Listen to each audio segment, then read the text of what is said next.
ওকেও চামড়া ছাড়িয়ে উল্টো করে ঝুলিয়ে দেবে দোকানদার, ওর মাংসগুলো কেটে কেটে বিক্রি করবে। এ তো জানে না। তো এই যে কাঁঠাল পাতারু বিষয় ভোগেতে তাদের এত আসক্তি, এত আনন্দ, এইটা মানুষ কেন এইরকম বিষয় ভোগেতে অত্যাসক্ত হয়ে সংসার মার্গে থেকে পরমার্থকে উপেক্ষা করে এইরকম বিষয় ভোগেতে রত? জানে বিষয় ভোগের মধ্যে এত দুঃখ রয়েছে, তথাপি কেন মানুষ এই রকম এই ছাগলের মতো, এই কুকুরের মতো, কিংবা এই গাধার মতো বিষয় ভোগের জন্যে একটার পেছনে আর একজন ছুটছে কেন? এগুলো জিজ্ঞাসা করছেন। তখন তার উত্তরে বলে দিয়েছেন, অহমিত্ব অন্যথা বুদ্ধি প্রবক্তস্য যথারীতি। তার মানে এই দেহেতে আত্মবুদ্ধি হলো এর মূল কারণ। এই যে দেহেটা তো আমি না, আমার নামটা আমি না, আমার মনটাও আমি না, তাহলে আমিত্ব সত্তাকে, এ প্রকৃত কল্যাণ সাধন যিনি করতে সক্ষম, যিনি উপদেশের মধ্যে দিয়ে প্রকৃত বিশ্বপিতা গোবিন্দের চরণের দিকে উদ্বুদ্ধ করে, এই হলো প্রকৃত আপনজন। এই শ্লোকে বাংলা করেছেন আমাদের চৈতন্য চরিতামৃতকার। সেই সে পরম বন্ধু, সেই মাতা পিতা, শ্রীকৃষ্ণ চরণে যেই প্রেম ভক্তি দাতা, সকল জনমে মাতা পিতা সবে পায়, কৃষ্ণ গুরু নাহি মিলে ভজ। সুতরাং এইগুলাই সত্যিকারের শিক্ষা, যে শিক্ষার আলোকে এই সংসারে আপনজন বলে যাদেরকে দেখছি আমরা, যদি প্রকৃত সেই আত্মতত্ত্ব উপলব্ধির মধ্যে দিয়ে বিশ্বপিতা গোবিন্দের চরণের দিকে আপনাকে আমাকে উদ্বুদ্ধ করে, এরাই হলো প্রকৃত আপনজন। আসুন, এই শিক্ষাগুলো যাদের ব্রহ্মচর্য জীবনের মধ্যে লাভ হয়, এরাই সংসার জীবনে প্রবেশের অধিকারী হয়, তা নাহলে হয় না। সংসার জীবনটা কেবলমাত্র কামনা বাসনার মধ্যে দিয়ে অতিবাহিত হয়, যা কলি সংসারে ঘটছে চলছে। এইটা তো সংসার না। এইগুলো দেখিয়েছে প্রিয়ব্রত চরিতের মধ্যে দিয়ে। আসুন, এরপরে আমরা দেখছি ভবাটবি বর্ণন করতে গিয়েও ওই আপনজনেরা, আমি তোমার স্ত্রী, আমি তোমার পুত্র, আমি তোমার কন্যা, বাবা তুমি আমার জন্য এইটুকু করবে না, মা তুমি আমার জন্য এইটুকু করবে না। এই যে যারা এখানে আপনজন বলে পরিচিত, এরা যদি সত্যিকারে আপনজন কেউ হয়, তাহলে পরে তাকে এই মৃত্যুরূপ সংসার কূপ থেকে পরমার্থ বস্তু গোবিন্দ চরণের দিকে আমাদেরকে উদ্বুদ্ধ করবে।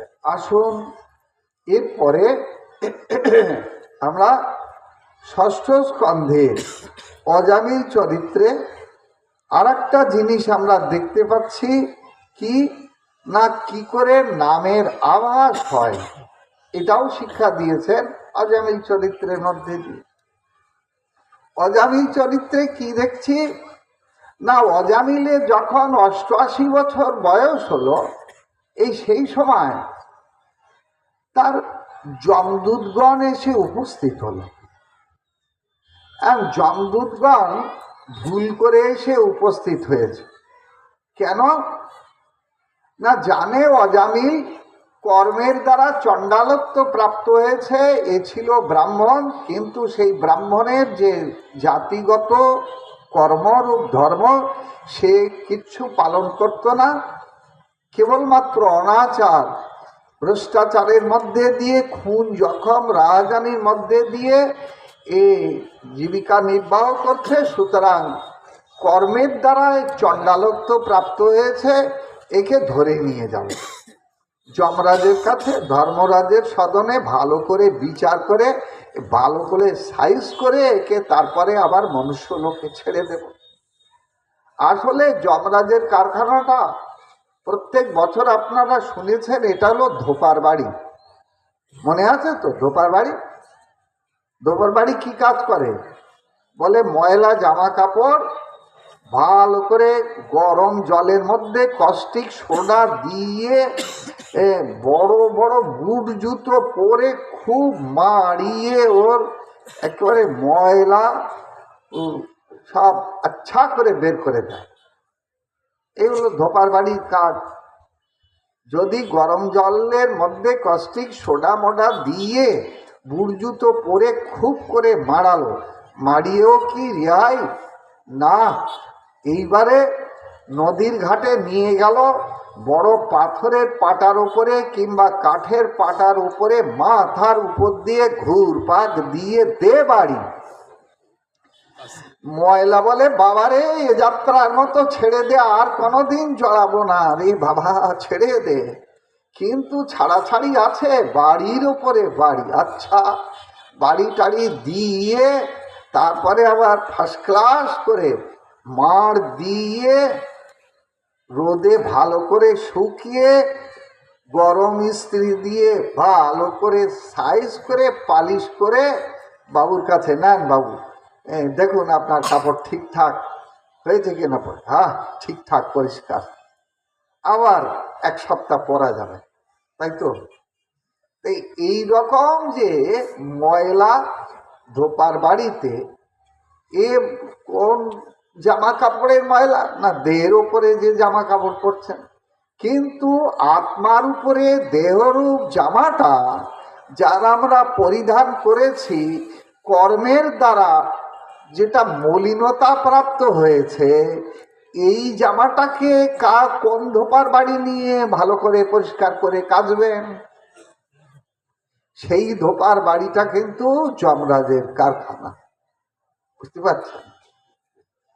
এই জম কারখানায় আপনার জন্যে এই ধোপার বাড়ির ব্যবস্থা। ওইখানে আপনাকে দেখিয়ে দেখিয়ে আপনার খুব কষ্ট দেওয়া হচ্ছে। যন্ত্রণাময় দেহ, যাতনা দেহ আবৃত্ত পাশৈর্বদ্ধা গলে বলা, নয়তো দীর্ঘ মধ্যাহ্ন দণ্ডং রাজভটা যথা। তার মানে যমদূতগণ আপনাকে কেমন করে ধরে নিয়ে যাচ্ছে, এই পাঞ্চভৌতিক দেহের মধ্যে থেকে একটা যন্ত্রণার দেহরূপ খাঁচা তৈরি করে নিয়ে আসছে। এই খাঁচার ভিতর থেকে ওই খাঁচার ভেতরে ঢোকালো, ঢুকিয়ে আপনাকে গলায় নহায় ঠ্যাঙে দড়ি দিয়ে বেঁধে মারতে মারতে টানতে টানতে নিয়ে গেল। কেমন করে নিয়ে গেল? বলে নয়ত দীর্ঘ মধ্যাহ্ন, কত দীর্ঘ রাস্তা না, ৯৯,০০০ যোজন। ভাগবতে বর্ণনা দিচ্ছেন যে ৯৯,০০০ যোজন রাস্তা অল্প একটু সময়ের মধ্যে ওই যমদূতগণ আপনাকে ঠেঙাতে ঠেঙাতে নিয়ে যাচ্ছে বেঁধে।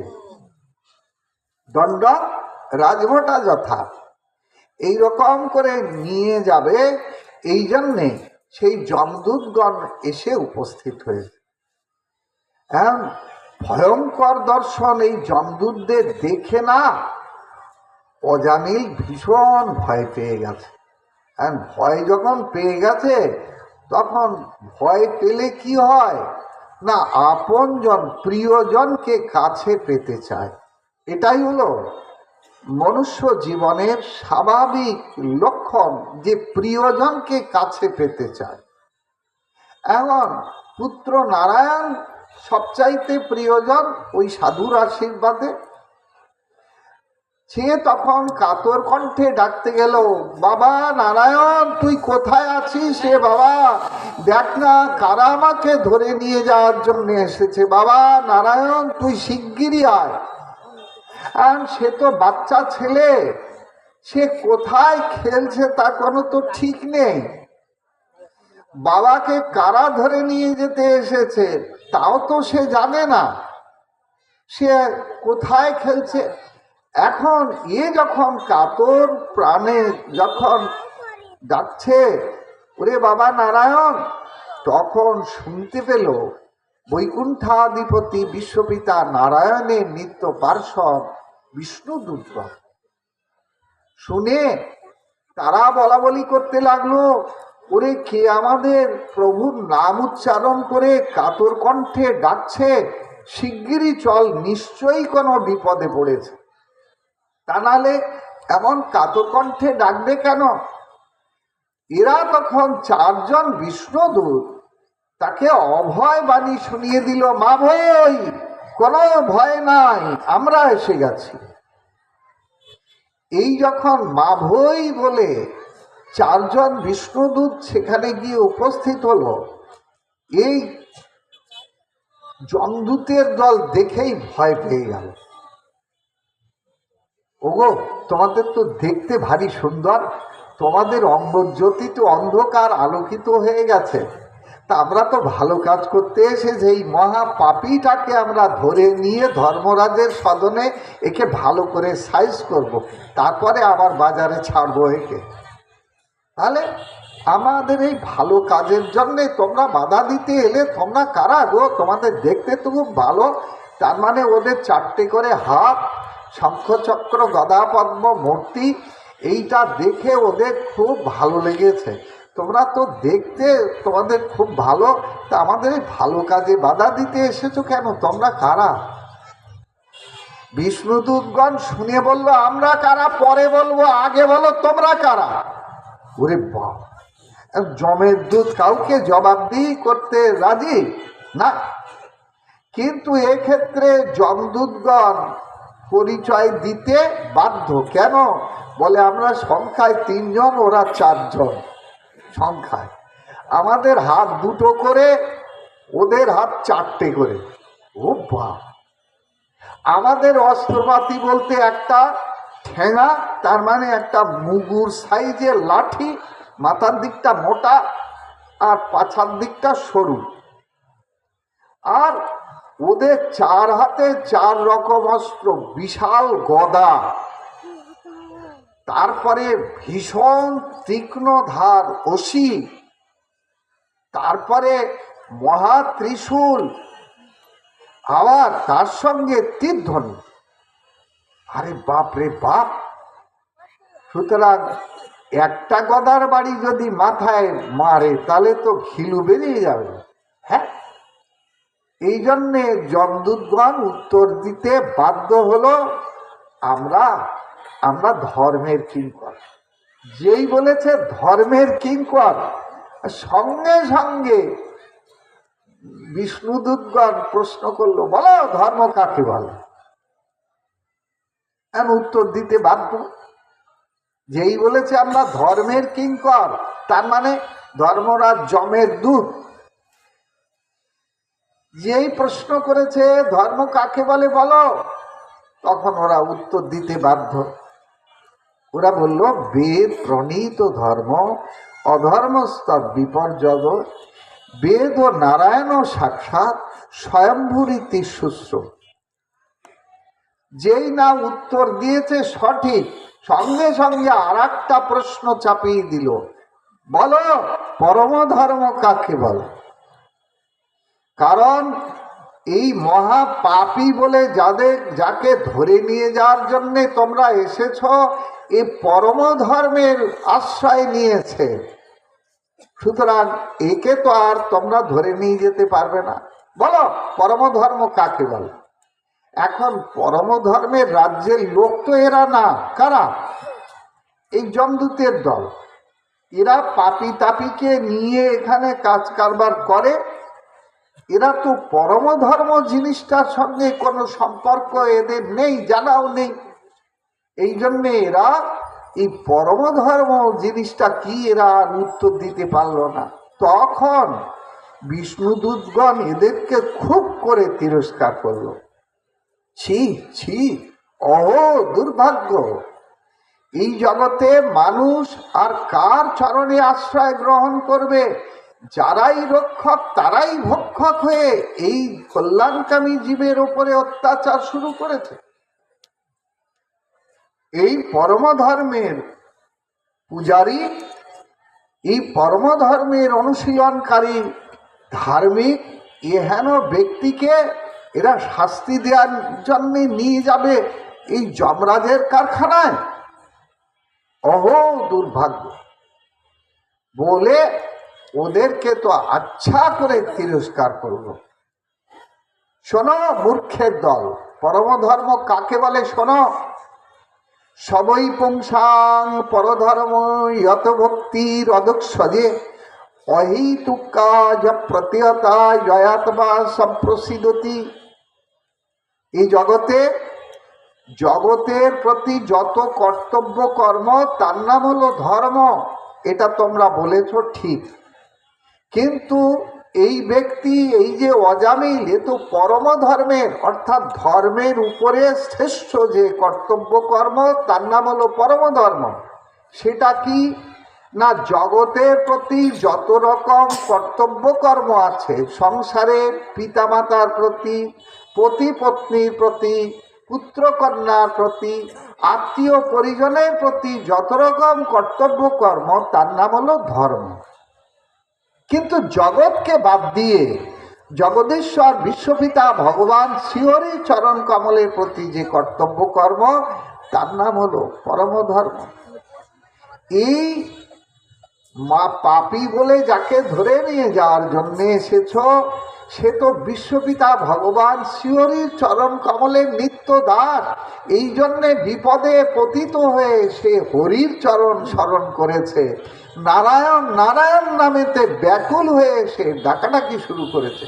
আর এই ব্যক্তিকে তোমরা কোন বিচারেতে এই যমদূতের দল তোমরা ধরে নিয়ে যাওয়ার জন্য এসেছ? ছেড়ে দাও একে, মূর্খ কোথাকার। এ তোমাদের যম কারখানায় যাওয়ার যোগ্য পাত্র নয়। এই যদি তিরস্কার করে ওদেরকে ভাগিয়ে দিল, তখন অজামিল কোমায় থেকে, তার মানে ওই ভেন্টিলেশনে ঢোকে না, এই হার্ট অ্যাটাক করা রুগীগুলো যেমন সেন্সলেস হয়ে থাকে, ঠিক সেই প্রকার অজামিল সেন্সলেস অবস্থায় ধ্যান নেত্রেতে যেন ওইগুলো দেখছে যে যমদূতগণের সঙ্গে বিষ্ণুদূতগণের এই কথোপকথন। এই যদি বিষ্ণুদূত এই যমদূতদের ভাগিয়ে দিল তিরস্কার করে, আর তখন অজামিল মনে মনে ভাবলো, হায় ভগবান, আমি বিশ্বপিতা নারায়ণকে ডাকিনি, আমার পুত্র নারায়ণের দিকে তাকিয়ে আমি কাতর প্রাণে আহ্বান করেছিলাম, আর বিশ্বপিতা পরম করুণাময় চারজন এই আপনার নিজের পার্শ্বদগণকে পাঠিয়ে দিয়ে এই যমদূতদের ভয়ঙ্কর দুঃখের হাত থেকে আমাকে রক্ষা করলো। হায় হায়, এমন করুণাময় ভগবানকে আমি ভুলে গিয়ে এই দাসীর সংসারের দাসত্ব করছি। হায়, সকালটা হলে হয় আর আমি থাকব না। এই কথা যখন ওর হৃদয়ে জাগ্রত হলো, এই তখন ওই বিষ্ণুদূতদের কাছে জিজ্ঞাসা করছে যে তোমরা কারা গো, তোমরা আমাকে এমন বিপদ থেকে মুক্ত করলে তোমরা কারা? যেই জিজ্ঞাসা করতে যাবে বিষ্ণুদূতগণ সেটা বুঝতে পেরে আউট হয়ে গেল, অদৃশ্য হয়ে গেল। অজামিল চিন্তা করলো আর নয়, অনেক হয়েছে, পরম করুণাময় বিশ্বপিতা গোবিন্দের চরণ আজ যদি আদরের সঙ্গে আমি তার সেবা করতাম, যদি তার নাম গুণ কীর্তনের মধ্যে দিয়ে জীবন অতিবাহিত করতাম, তাহলে তিনি আমাকে কত সুখে কত আনন্দের মধ্যে রাখতেন। সুতরাং আর নয়। সকাল হওয়ার সাথে সাথে তাই অজামিল এই সমস্ত শূদ্রাণীর সংসারের কর্তব্য ইতি টেনে দিয়ে মুক্তি যদি হলো, চলে গেল সে কোথায় না, চলে গেল হরিদ্বারের নিকটে গঙ্গা তীরে বসে আরও এই যে 12 বছর তার জীবনে অবশিষ্ট ছিল ভজন করে বৈকুণ্ঠ বিমানে আরোহণ করে বৈকুণ্ঠে চললেন। সুতরাং এই ঘটনার মধ্যে দিয়ে কি শিক্ষা দিয়েছেন মহামুনি সুখদেব গোস্বামী? শিক্ষা দিয়েছেন এটাই যে মহারাজ, এই নামের আভাস মাত্র হয়েছিল এই কর্মচণ্ডালত্ব প্রাপ্ত অজামিলের জীবনে, আর নামের আভাস মাত্র হওয়ার জন্যে সে এই প্রকারে যম যন্ত্রণার হাত থেকে মুক্তি পেয়েছিল। কিভাবে নামের আভাস হয়েছিল? না মহারাজ, নামের আভাস হয় 4 প্রকারেতে। ওই যে নারায়ণ নারায়ণ বলে পুত্রকে ডেকেছে না, ওতে হয়ে গেছে তার নামাভাস, সংকেতে নামাভাস হয়ে গেছে। মহারাজ, এই 4 প্রকারেতে নামাভাস হয় এই জগতে। সাংকেতং পরিহাসং স্তোভং হেলনমেবচ বৈকুণ্ঠ নামগ্রহণম অশেষ অগরং বিদু। হে মহারাজ, এই 4 প্রকারেতে নামের আভাস হয়। সংকেত, তার মানে আমি পুত্রকে ডাক দিচ্ছি, বৈকুণ্ঠাধিপতি নারায়ণকে না। এই জন্যে পুরনো লোক যারা, এই তারা ঠাকুমা ঠাকুরদাদা এরা নাতি পুতির নাম রাখে ভগবানের নাম দিয়ে। কেন? এমনি তো ভগবানকে ডাকার সময় নেই, সংসারী মানুষ আমি, তাই অন্তত পুত্রকন্যার নাম যদি ভগবানের নামেতে রাখি, তাহলে ইচ্ছায় হোক অনিচ্ছায় হোক ভগবানের নামটা ডাকা যাবে। এই জন্যে পুত্রকন্যার নাম এই ভগবানের নামে নামকরণ করে রাখত। এই বিষয়তে বহু পৌরাণিক কাহিনী আছে। আসুন তাহলে প্রথম হলো সংকেত, আমি ভগবানকে ডাকছি না, এই জগতের আর কাউকে ডাকছি।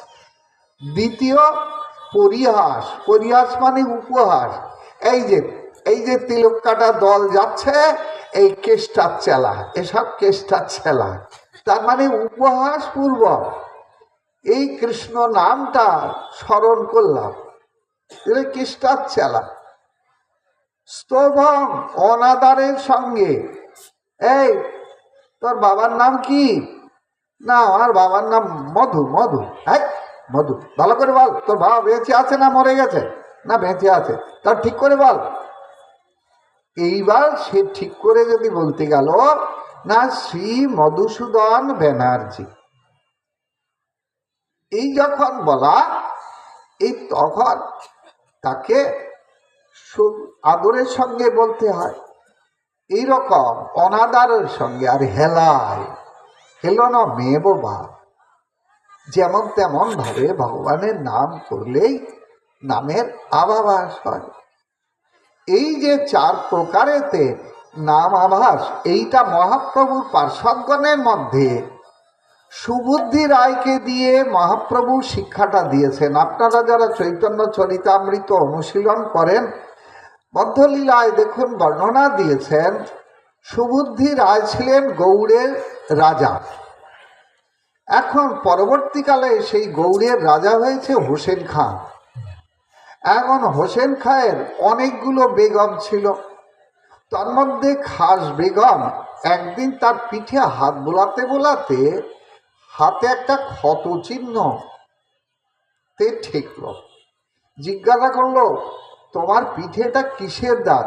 তাহলে ও তোমার শুনতে হবে না। কি? আমি তোমার খাস বেগম, তুমি আমার সঙ্গে বলবে না? শোনো, এ আমার পালক পিতা, আমি ভীষণ অন্যায় কাজ একটা করেছিলাম, সেই চাবুক দিয়ে আমার পিঠে আঘাত করেছিলেন, তাতে ঘা হয়েছিল, তার এই দাগটা রয়ে গেছে। কি? সে ব্যক্তি এখনো বেঁচে আছে? হ্যাঁ আছে, থাকবে না কেন? সে ব্রাহ্মণ, তাহলে যেই হোক তার কালকে প্রাণদণ্ড দিতে হবে। যেই এই কথা বলা, মহাসংকট, তা নাহলে এখনই আমি আত্মহত্যা করব, সর্বনাশ। তখন প্রধানমন্ত্রী ছিলেন সনাতন গোস্বামীপাদ, শাকুর মল্লিক। এই সনাতন গোস্বামীকে তখন তলব করলেন। সনাতন গোস্বামীপাদ সব কিছু শুনে বললেন, এ বেগম সাহেবা, এই মরবে না, অথচ মরণের চাইতে আরো তীব্র যন্ত্রণা ভোগ করবে। এইরকম কাজ যদি করে দেওয়া যায়, মরবে না কিন্তু মরণের চাইতে আরো ভীষণ যন্ত্রণা ভোগ করবে, এরকম কাজ যদি করে, তাহলে হ্যাঁ, তাহলে এইটা ভালো। মরবে না অথচ মৃত্যুর চাইতে অধিক যন্ত্রণা ভোগ করবে, এইটা করো। তাহলে কি করতে হবে না, ওর মুখে যদি করবার পানি ঢেলে দেওয়া যায়, তাহলে ও জাত নষ্ট হয়ে যাবে, বেঁচে থাকবে কিন্তু সমাজ ওকে বহিষ্কার করবে। বেঁচে থাকলো অথচ সমাজে ঢুকতে পারলো না, মৃত্যু যন্ত্রণায় ছটফট করবে। তাহলে হ্যাঁ, এই শাস্তিটাই তাহলে ব্যবস্থা করা। সনাতন গোস্বামী পাদ এই যখন নির্দেশ অনুযায়ী তার সকালবেলা এহেন ব্রাহ্মণের মুখে করবার পানি ঢেলে দিলেন, আর এই কথা ব্রাহ্মণ সমাজ যদি শুনল, তাহলে সঙ্গে সঙ্গে সুবুদ্ধি রায়কে ব্রাহ্মণ সমাজ থেকে বাদ দিয়ে দিল। আমরা তোমাকে সমাজ থেকে বাদ দিয়ে দিলাম। তিনি বললেন, দেখুন, আমি প্রায়শ্চিত্ত করতে চাই, আমি আবার ব্রাহ্মণ সমাজে জায়গা পেতে চাই। ওরা শুনে বলল, এ প্রায়শ্চিত্ত এর একটাই। তাহলে কি প্রায়শ্চিত্ত না, কড়ায় ঘি ঢেলে দাও, কেজি 5-7-10 ঘি ঢেলে দিলে টকবক করে ফুটবে, আর সেই ফুটন্ত ঘি তুমি গলায় ঢেলে দিয়ে প্রাণ ত্যাগ করো, এটাই প্রায়শ্চিত্ত। কি সর্বনাশ! এরকম করে কষ্ট করে যদি মরলাম, তাহলে আমার প্রায়শ্চিত্ত করে লাভটা কি হলো? এখন এমন সময় শুনতে পেলেন যে কলির ভগবান শ্রী গৌরাঙ্গ সুন্দর চলেছেন নীলাচলের থেকে বৃন্দাবনের পথে কাশীতে অবস্থান করছে। আর এই কথা সংবাদ পেয়েই ঊর্ধ্বশ্বাসে দৌড়তে লাগলেন, মহাপ্রভুর চরণে পতিত হয়ে বললেন, প্রভু, আমার উপায় কি? আমি তো প্রায়শ্চিত্ত করবার জন্যে পণ্ডিতগণের কাছে গেলাম, তারা এই কথা আমাকে বলল কি না, প্রায়শ্চিত্ত পুছিল আমি পণ্ডিতেরও স্থানে, তারা কহে তপ্ত ঘৃত খাইয়া ছাড়ো প্রাণে, এটাই তোমার প্রায়শ্চিত্ত। মহাপ্রভু শুনে বললেন, না, এইভাবে কষ্টদায়ক মৃত্যুর মধ্যে দিয়ে প্রায়শ্চিত্ত তোমাকে করতে হবে না। তাহলে প্রভু, আমার কি কর্তব্য এখন? মহাপ্রভু তাকে উপদেশ দিলেন। প্রভু কয়ে, ইয়া হইতে যাও বৃন্দাবন, নিরন্তর করো কৃষ্ণ নাম সংকীর্তন, এক নামা ভাসে তোমার পাপ দোষ যাবে, আর নাম লইতে কৃষ্ণ চরণ পাইবে, আর নাম লইতে কৃষ্ণ স্থানেতে স্থিতি, মহাপাতকের হয় এই প্রায়শ্চিত্তি। 3 বার যদি কৃষ্ণ নাম নেবে, তাহলে এই মহাপাপী যে তার প্রায়শ্চিত্ত এইভাবে হবে। এবং 3 বার কৃষ্ণ নাম নিলে যদি এ সব পাপ ধুয়ে মুছে পরিষ্কার হয়ে যায়, তাহলে মহাপ্রভু এ কথা কেন বললেন যে প্রভু কহে, ইহা হইতে যাও বৃন্দাবন, নিরন্তর করো কৃষ্ণ নাম সংকীর্তন? কেন বললেন? 3 বার নাম নিলেই যদি সব পাপ ধুয়ে মুছে পরিষ্কার হয়ে যায়, এইটাই হলো বিচার্য বিষয়। আসুন, এরপরে আমরা দেখছি ওই 6ষ্ঠ স্কন্ধে আর একটি বিশেষ চরিত্র, বেত্রাসুর। বেত্রাসুর চরিত্রটা বর্ণনা দিচ্ছেন কখন না, ইন্দ্র মহাপাপ করেছে, ব্রহ্মহত্যা পাপ করেছে। এই ব্রহ্মহত্যা পাপ যখন করল, তার মানে গুরুদেব ত্বষ্টার পুত্র বিশ্বরূপের মাথাটা কেটে ফেলেছে। কাহিনী বলতে গেলে অনেকটা সময় লাগবে, কিন্তু কাহিনী না বললেও তো উপায়ও নেই। আমি তাড়াতাড়ি কি করে শেষ করি বলো তো দেখি। এখন দেবতাগণ রাজসভাতে খুব আনন্দে মশগুল। তার মানে অপ্সরীরা নাচছে আর গন্ধর্বরা গাইছে, সবাই খুব আনন্দে একেবারে ডগমগ। এমন সময় দেবগুরু বৃহস্পতি প্রবেশ করেছেন রাজসভায়। গুরুদেব আসলে গুরুদেবকে অভ্যর্থনা করে পাদ্যর্ঘ্য দিয়ে পূজা করে আসন দিয়ে বসাতে হয়। জ্ঞান আর দেবতাদের আসছে না, সবাই তো আনন্দে মশগুল। দেবগুরু বৃহস্পতি এইভাবে দেবতাদের দ্বারা উপেক্ষিত হয়ে যখন রাজসভা পরিত্যাগ করছেন, মনে মনে সংকল্প করলেন, এমন শিক্ষা দেব রে দুষ্ট দেবতার দল, তোমরা না ত্রিলোকের অধীশ্বর, আর তোমাদের আচরণ এইটা, এমন শিক্ষা দেব যা কোনোদিন জীবনে তোমরা ভুলতে পারবে না। এই বলে দেবগুরু বৃহস্পতি উপেক্ষিত অপমানিত হয়ে এই দেবসভা পরিত্যাগ করে যখন চলে গেলেন, যোগ বলে আত্মগোপন করলেন। আর এই সংবাদটা পেয়ে গেল অসুরের দল। অসুরের দল যখন এই সংবাদ পেয়ে গেল, এই তখন মার ধর করে দেবরাজ্য আক্রমণ করল। ইন্দ্র স্বাভাবিকভাবে গুরু কৃপাহীন ইন্দ্র অসুরদের দ্বারা পরাজিত হয়ে দেবসভা থেকে বিতাড়িত হলো। বনে জঙ্গলে শীতকালে রাত যদি কাটাতে হয় তাহলে কেমন সুখ হয় বলুন তো দেখি। এইরকম দুঃখ ভোগ করতে করতে এক সময় লোকপিতা ব্রহ্মার কাছে গিয়ে উপস্থিত হল। পিতা, এই কষ্ট আর কতকাল সহ্য করব? লোকপিতা ব্রহ্মা বললেন, তা তুমি 100 অশ্বমেধ যজ্ঞ পূর্ণ করে তবে ইন্দ্র পদবিটা লাভ করেছ, আর গুরুদেবকে অবমাননা করলে এই দুঃখ ভোগ করতে হয়, মহতের অবমাননা করলে দুঃখ ভোগ করতে হয়, এই কথা তুমি শেখনি। গুরুদেবের মতো ব্যক্তিকে তুমি এই প্রকারে কেন অবজ্ঞা করলে? ভোগো এখন। না পিতা, আপনি কৃপা করুন, কতকাল এই দুঃখ কষ্ট সহ্য করব? তখন লোকপিতা ব্রহ্মা বললেন, এক কাজ করো, ওই অসুরদের পুত্র, এই তষ্ঠা ঋষির পুত্র, ওই যে বিশ্বরূপ, ওই বিশ্বরূপকে গুরুপদে বরণ করো। ওর সাধন শক্তি আছে, ওর নারায়ণ কবচ জানে। এই নারায়ণ কবচের দ্বারা তোমাদের স্বর্গরাজ্য আবার উদ্ধার করে দিতে পারবে। খবরদার, ওই নূতন গুরুর সঙ্গে কিন্তু আবার দুর্ব্যবহার করো না। এই যখন নির্দেশ দিলেন, এই তখন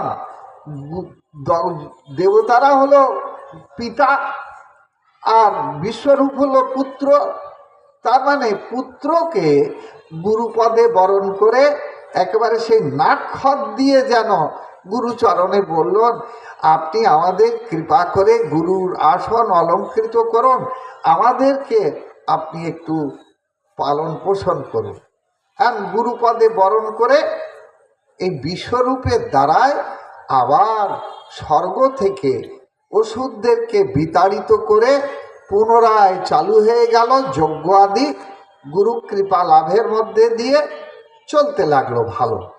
কিন্তু গুপ্তচর এসে সংবাদ দিল মহারাজ ইন্দ্রকে, মহারাজ সর্বনাশ।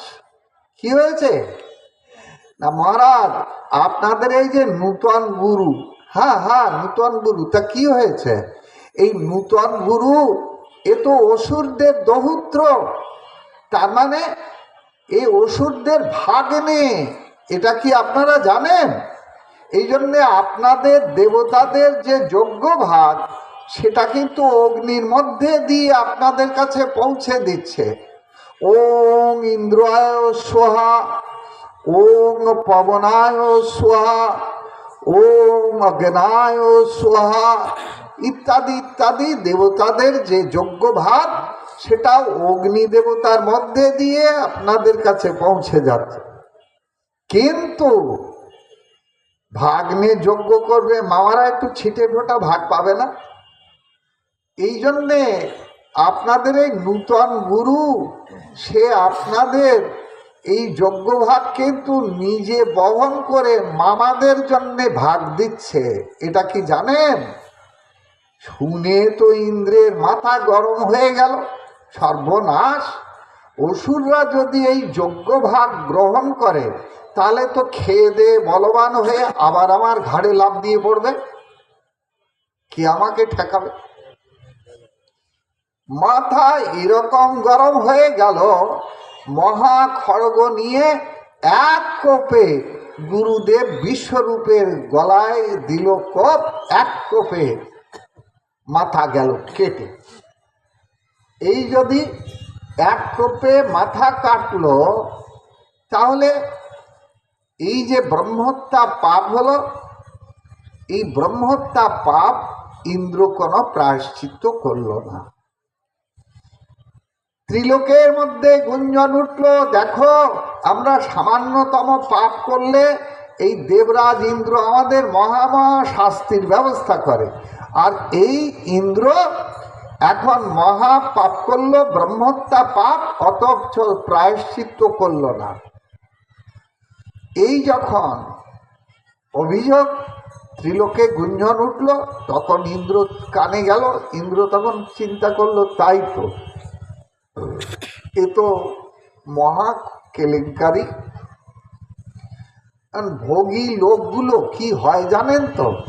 এরা সাধন ভজন কিছু করতে চায় না। প্রয়োজন হলে কিছু টাকা পয়সা দিয়ে বাবা পাঠিয়ে দেয়, কিন্তু সাধন ভজন এরা করতে চায় না। এই না খেয়ে ধর্ম, এইসব এদের ভাল লাগে না। এই কারণেতে ইন্দ্র চিন্তা করলো, যদি ব্রহ্মহত্যা পাপটা এই কারুর ঘাড়ে চাপিয়ে দেয়া যায়, তাহলে মন্দ হয় না। এই তোমরা পাপ নেবে, চারানা চারানা করে 16 আনা পাপ ব্রহ্মহত্যা, তো তা 16 আনা পাপে যদি চারানা চারানা করে তোমরা নাও, তাহলে তোমাদের কিছু সম্পত্তি দেব। আর প্রথম ধরলো কাকে না? প্রথম ধরলো পৃথিবী দেবীকে। আর পৃথিবী দেবীকে বলল, ব্রহ্মহত্যা পাপ নেবে, তা তোমার কিছু সম্পত্তি দেব। পৃথিবী বললেন, কি সম্পত্তি দেবে? না, তুমি তো অসমতল, উঁচু নিচু হয়ে আছো, তোমাকে সমতল করে দেব। পৃথিবী বলল, তা ঠিক আছে, কিন্তু ব্রহ্মহত্যা পাপের যে লক্ষণ, সেটা হলো ঊষর ভূমি, মরুভূমি পৃথিবীর বুকে সৃষ্টি হয়ে থাকলো বেশ কিছু। এখানে বীজ রোপণ করলে অঙ্কুরোদ্গম হয় না, চাষাবাদ হয় না। আর একবার বৃক্ষরাজিকে বলল, বৃক্ষরাজি তোমরা ব্রহ্মহত্যা পাপের চারানা নেবে, তোমাদের কিছু সম্পত্তি দেব। বলে, কি সম্পত্তি দেবে? বলে, তোমাদের যদি হাত পা কেউ কেটে দেয়, তাহলে তোমাদের আবার হাত পা গজাবে। তার মানে বৃক্ষের ডালপালা কাটলে আবার তো গজায়। তো বলল, ঠিক আছে, আমরা নিতে রাজি আছি, কিন্তু ব্রহ্মহত্যার পাপ এটা রয়ে গেল, আঠা ঝরছে। জলকে বলল, হে জলরাশি, ব্রহ্মহত্যা পাপ নেবে? জল বলল, হ্যাঁ নিতে রাজি আছি, কি দেবে বলো। তো ব্রহ্মহত্যার পাপের চারানা জলরাশি নিল, আর আশীর্বাদ করলো, তুমি যার সঙ্গে মিশবে সে দ্রুত বর্ধিত হয়ে যাও। কিন্তু ব্রহ্মহত্যা পাপের লক্ষণ রয়ে গেল ফেনা। এই জন্যে মায়েরা কলের মুখে জল নিতে যান, কিন্তু ফেনাটা চলকে ফেলে দেন। আর এক ভাগ থাকলো, 3 ভাগ তো 3 জনকে দেয়া হলো, আর এক ভাগ কে নেবে? এই মেয়েদের নেয়ার ইচ্ছা খুব, সম্পত্তি। এদের এই সম্পত্তি নেওয়ার লোভ দেখে এদেরকে বলল ইন্দ্র মহারাজ, ব্রহ্মহত্যা পাপের চারানা নেবে, ভাগ সম্পত্তি দেব। এখন মায়েরা বলল হ্যাঁ নিতে রাজি আছি, কি সম্পত্তি দেবে বলো। এখন সম্পত্তি যেটা থাকলো ওটা গোপনে মায়েদের কাছেই আছে, ওটা থাক, ওটা আর বের করে দরকার নেই ঝোলার থেকে, লোক সমাজে লজ্জাকর বিষয়।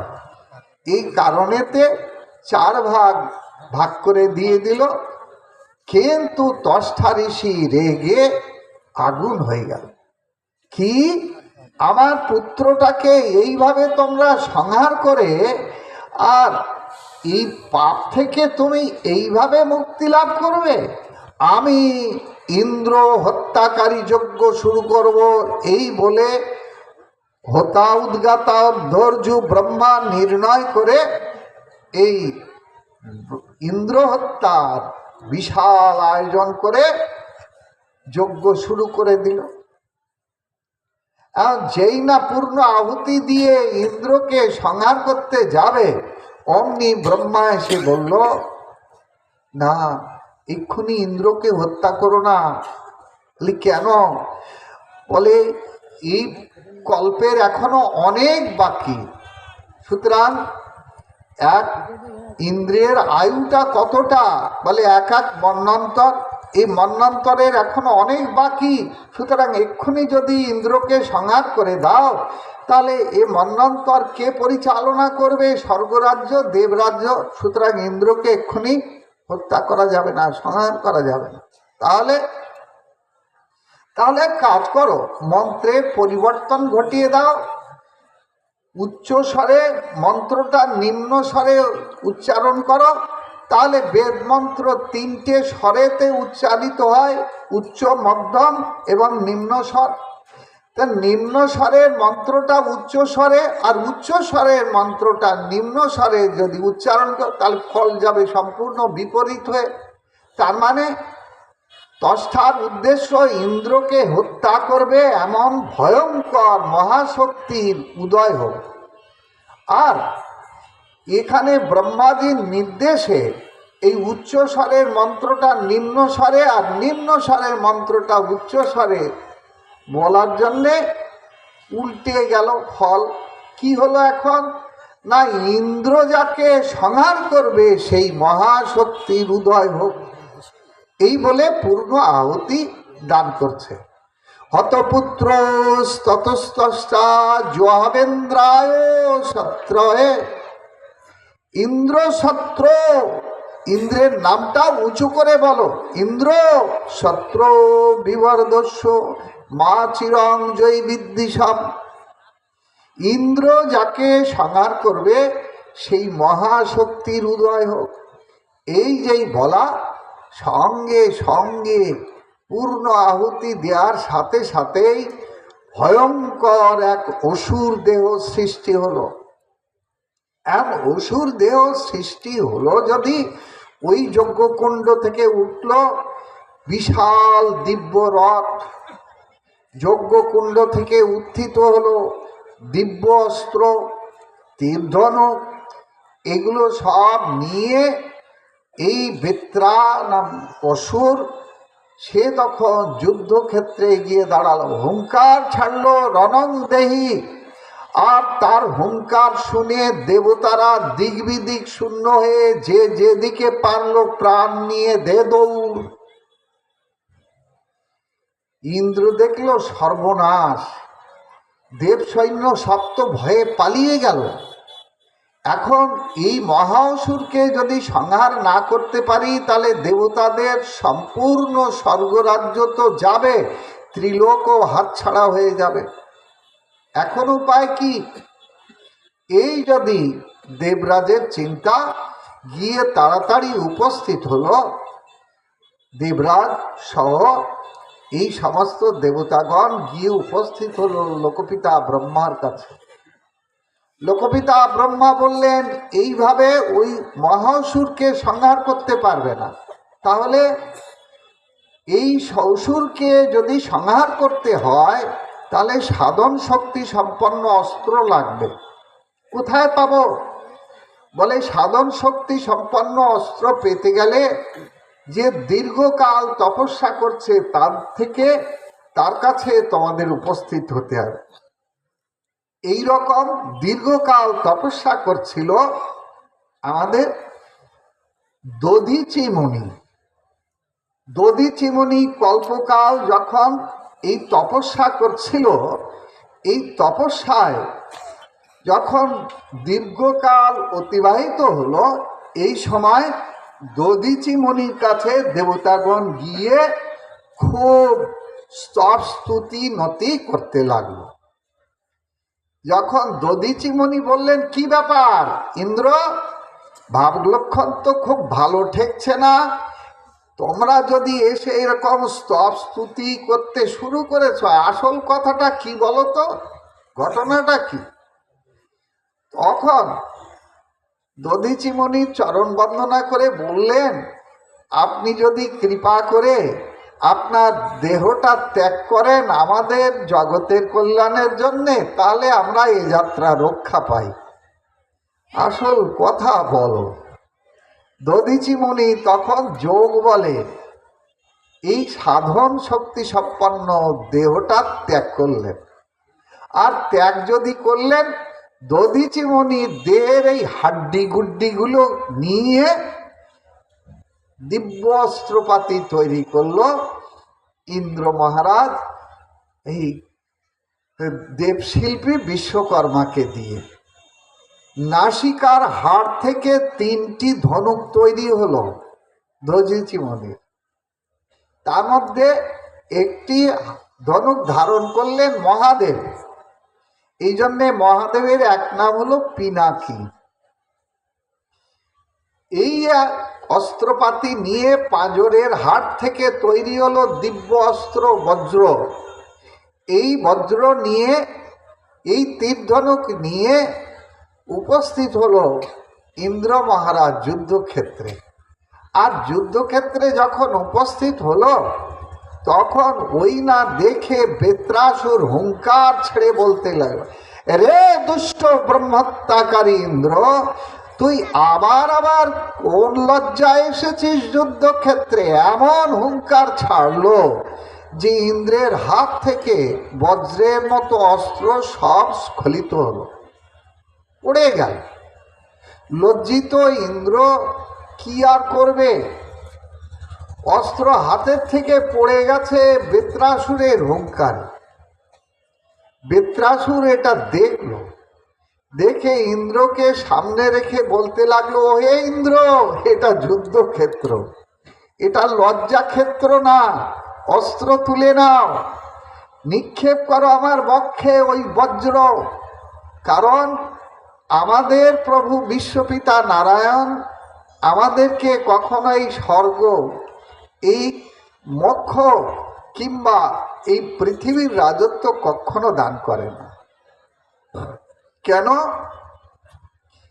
ত্রৈবর্গিকায়াসো বিঘাতমস্মাৎ পতির্বিধৎসে পুরুষস্য শক্র তত অনুমে যে দুর্লভ অকিঞ্চন গোচর অন্যই। ওহে ইন্দ্র, শোনো শোনো, আমাদের প্রভু বিশ্বপিতা নারায়ণ তার চরণাশ্রিত নিজ দাসকে কখনো এই পৃথিবীর রাজত্ব, এই ঐশ্বর্য, এই স্বর্গের আধিপত্য কিংবা রসাতলের এই সম্পত্তি কিচ্ছু দেয় না। কেন না? আধির বধ ব্যাসনাং সম্প্রয়াস, এর মধ্যে আধি ব্যাধি মত্ততা, এর মধ্যে আছে অনর্থ। সুতরাং তার চরণ চিহ্নিত দাসকে কোনোদিন এই সমস্ত সম্পত্তি দেয় না। জানেন তিনি দিলে কষ্ট হবে। এই কারণে সেই পরম করুণাময় বিশ্বপিতা এই স্বর্গ তোমার জন্যে, আমার জন্যে না। আমি তো ভগবানের চরণ কমলের চিহ্নিত দাস। এই কর্মফলের দেহ ধারণ করে অসুর দেহ প্রাপ্ত হয়ে এসেছি। এই দেহটা কোনো রকমে আমি পরিত্যাগ করে আমি তো ফিরে যাব বিশ্বপিতা গোবিন্দের চরণে। ওরে স্বর্গ তোমার জন্যে, আমার জন্যে না। আর ইন্দ্র এইসব শুনে মনে মনে চিন্তা করছে, আরে সর্বনাশ, এ তো সাধারণ কোনো ওষুধ না রে বাবা, আর একে যদি আমি সংহার করি তাহলে এক্ষুনি তো ভগবান আমার স্বর্গরাজ্যটা একেই দিয়ে দেবে। না, এর ওপরে তো অস্ত্র নিক্ষেপ করা যাবে না। তখন আবার বলছেন, ওই ইন্দ্র, আরে শোনো শোনো, আমাদের বিশ্বপিতা ভগবান শ্রীহরি আমাদেরকে এই জগতের কোনো বিষয় সম্পত্তি, এমনকি ত্রিবর্গ বাসনাও যদি আমাদের মধ্যে জাগ্রত হয়, ত্রিবর্গ মানে ধর্ম, অর্থ, কাম, তার মানে সংসার বাসনাও যদি জাগ্রত হয়, তথাপি কিন্তু আমাদের প্রভু নারায়ণ তা দেয় না। সুতরাং ওহে ইন্দ্র, আরে স্বর্গ তোমার জন্যে। এই রকম যখন বলছে দিব্য দিব্য ভগবৎ চরণে অনুরাগের কথা, আচার্য বর্ণনা দিচ্ছেন যেন ইন্দ্রের হাতে বজ্রের মধ্যে সাক্ষাৎ বিশ্বপিতা নারায়ণকে দেখছে। আর প্রভু নারায়ণও প্রশ্ন করছেন, ওহে ভক্ত, বলো তুমি কি চাও, তোমাকে আমি সব দেব, যা চাইবে। তখন নারায়ণ যেন অসুরকে জিজ্ঞাসা করছে, বলো কি নেবে, পৃথিবীর রাজত্ব? বলে না প্রভু। তাহলে কি নেবে, স্বর্গ রাজত্বটা নেবে? বলে না প্রভু, তাও চাই না। তাহলে কি নেবে, রসাতলের আধিপত্য নেবে? বলে না প্রভু, তাও চাই না। তাহলে কিসের জন্যে তুমি আমার চরণে এমনি করে শরণাগতির আরতি উচ্চারণ করছো? এই তখন বলছে, সত্যি প্রভু, যদি আপনি আমার প্রতি প্রসন্ন হয়ে থাকেন তাহলে এই জগতের আমি এসব কিচ্ছু চাই না। যদি তুমি আমাকে দিতেই চাও তাহলে দাও, তোমার চরণ কমলের জন্য আমি যেন বিরহে একটু অশ্রু বিসর্জন করতে পারি। ন নাকপৃষ্ঠম ন চ পারমিষ্ঠম ন সার্বভৌমম ন রসাধিপত্যম ন যোগ সিদ্ধির পুনর্ভবম বা সামঞ্জস্য বিরস্য ত্বাকাঙ্ক্ষে। হে ভগবান, তুমি যদি আমার প্রতি প্রসন্ন হয়ে থাকো তাহলে তোমার চরণ কমলে আমি প্রার্থনা করছি, তোমার বিরহে যেন আমি একটু অশ্রু বিসর্জন করতে পারি। আমি এই প্রার্থনাই তোমার চরণে জানাই। যদি বলো কেমন বিরহ, তাহলে শোনো প্রভু। অজাত পক্ষাইব খগা মাত্রং খগা স্তন্নং যথা ক্ষুধার্তা বর্ষার্তা প্রিয়ং প্রিয়েব বিস্মিতং ভূষণ্যা মন অরবিন্দ্রাক্ষ দৃদিক্ষতে ত্বাম। কি প্রার্থনা জানালেন প্রভু? ন নাকপৃষ্ঠম ন চ পরমেষ্ঠম, আমি স্বর্গের আধিপত্য চাই না, কিংবা ওই ব্রহ্মার পদপি অর্থাৎ রাজসিংহাসনটাও আমি চাই না, কিংবা যে দেবতারা অভিলাষ করে এই রসাতলের আধিপত্য, যেটা আমেরিকা বলে এখন পরিচিত। রসাতল কিন্তু আমেরিকা, এর তলায় যদি ঠিক চলে যাবেন আপনি, তাহলে আমেরিকা উল্টো পিঠে পাবেন। বুঝতে পেরেছেন? সুতরাং এই রসাতলের আধিপত্যও চাই না। তাহলে কি চাও? কিছু যোগসিদ্ধি নাও? তাহলে না প্রভু, যোগসিদ্ধির পুনর্ভবম বা এসব কিচ্ছু চাই না। তাহলে কি চাও বলো? তখন বললেন, বিরহস্য ত্বাকাঙ্ক্ষে, আমি তোমার বিরহে যেন আমি একটু কাঁদতে পারি প্রভু, তুমি আমাকে এই প্রার্থনা মঞ্জুর করো। কেমন বিরহ? না অজাত পক্ষাইব মাতরং খগা, তার মানে পক্ষী মা বৃক্ষ কোটরের মধ্যে ডিম রেখেছে, ডিম ফুটিয়ে বাচ্চা বেরিয়েছে, কিন্তু এখনো তার ডানা গজায়নি, সে উঠতে শেখেনি। এই যে অজাত পক্ষ শাবক বাচ্চা, সে যেমন মায়ের পথপানে তাকিয়ে বিরহে অশ্রু বিসর্জন করে মা কখন চঞ্চুতি করে খাদ্য পানীয় এনে আমার মুখে দেবে, আমি খাবো। ঠিক তেমনি করে এই সংসার বিষবৃক্ষের পর্ণকুটিরে বসে আমিও যেন তোমার জন্যে বিরহে অশ্রু বিসর্জন করে তোমার পদপানে তাকিয়ে থাকতে পারি। প্রভু, এই বিরহ তুমি আমাকে দাও। দ্বিতীয় প্রার্থনা করলেন, স্তন্যং যথা বৎসতরা ক্ষুধার্তা। হে বিশ্বপিতা, সকালবেলা রাখাল বালকটা গাভীটাকে নিয়ে গেছে মাঠে চড়াতে, বাছুরটা বাড়িতে বাঁধা হাম্বা হাম্বা করে ডাকছে। বেলা 12টা ওভার হয়ে গেছে, কখন মাকে নিয়ে আসবে, আমি একটু মাতৃস্তন্য পান করবার সৌভাগ্য লাভ করব। এই যখন হাম্বা হাম্বার হবে ডাকছে, ঠিক সেই প্রকার আমিও যেন তোমার পথপানে তাকিয়ে তোমার বিরহে আমি অশ্রু বিসর্জন করতে পারি। প্রভু, তুমি আমাকে এই বিরহটুকু দাও। তৃতীয় প্রার্থনা করলেন কি, প্রিয়ং প্রিয়েব ভূষিতং বিষণ্ণা মনোরবীন্দ্রাক্ষ দিদিক্ষতে তুয়াম। হে পদ্মপলাশ লোচন, হে বিশ্বপিতা, হে বিশ্বপতি ভগবান শ্রীহরি, প্রবাসস্থ পতির জন্যে সতী যেমন গৃহকোণে বসে একান্ত পতিসঙ্গ লাভের জন্যে বিরহে ব্যাকুল হয়ে অশ্রু বিসর্জন করে, ঠিক আমি তেমনি করে তোমার বিরহে হে বিশ্বপতি আমি যেন একান্তে তোমার জন্যে অশ্রু বিসর্জন করতে পারি। এই প্রকার যখন শুনছেন মহারাজ পরীক্ষিত, তখন জিজ্ঞাসা করছেন, হে গুরুদেব, এই সাধারণ এই জগতে ভজনশীল ভক্তের মধ্যে এই প্রকার কৃষ্ণ অনুরাগ, এই প্রকার ভগবানের জন্যে বিরহ ব্যাকুলতা দেখা যায় না। আর একটা অসুরের মধ্যে এই জাতীয় কৃষ্ণ ভক্তি কি করে এলো না জানি। এই অসুর দেহের মধ্যে আর কেউ ঢুকে আছে? তাহলে ঠিক মহারাজ তাই। মহারাজ, এ কোনো সাধারণ অসুর না।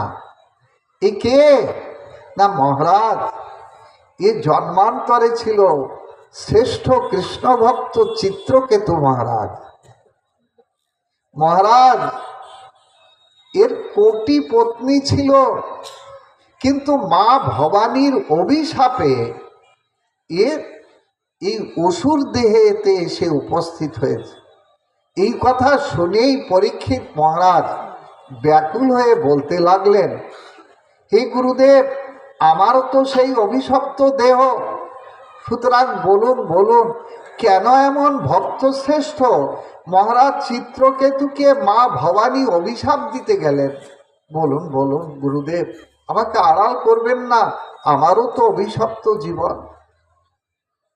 চিত্রকেতু মহারাজকে কেন মা ভবানী অভিশাপ দিলেন, আমরা ছোট্ট একটা কীর্তনের মধ্যে দিয়ে বিরহে ব্যাকুল হয়ে এই যে ভগবানকে প্রার্থনা জানাচ্ছে, না জানি এর মধ্যে কি প্রকার ভগবান ভক্তি। আসুন ছোট্ট একটা কীর্তন শুনে, অনেকক্ষণ কেটে গেছে তো একটা কীর্তন শুনে নিই। कन्हैया कन्हैया पुकारा करेंगे, लताओं में ब्रज की, लताओं में ब्रज की गुजरा करेंगे। कन्हैया कन्हैया पुकारा करेंगे, कन्हैया कन्हैया पुकारा करेंगे। लताओं में ब्रज की, लताओं में ब्रज की गुजरा करेंगे। कन्हैया कन्हैया पुकारा करेंगे, कन्हैया कन्हैया पुकारा करेंगे।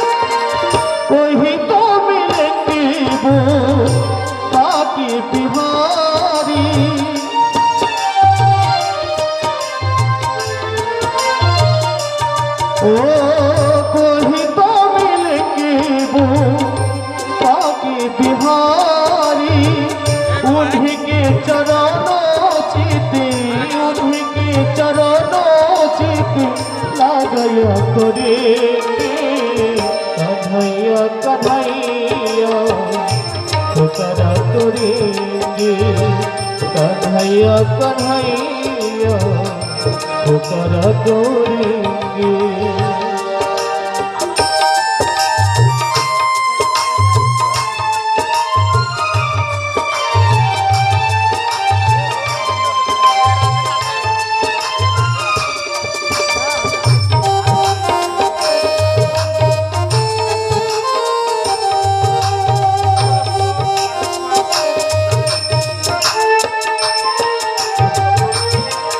बाना करके हृदय में हम प्रेम मंदिर,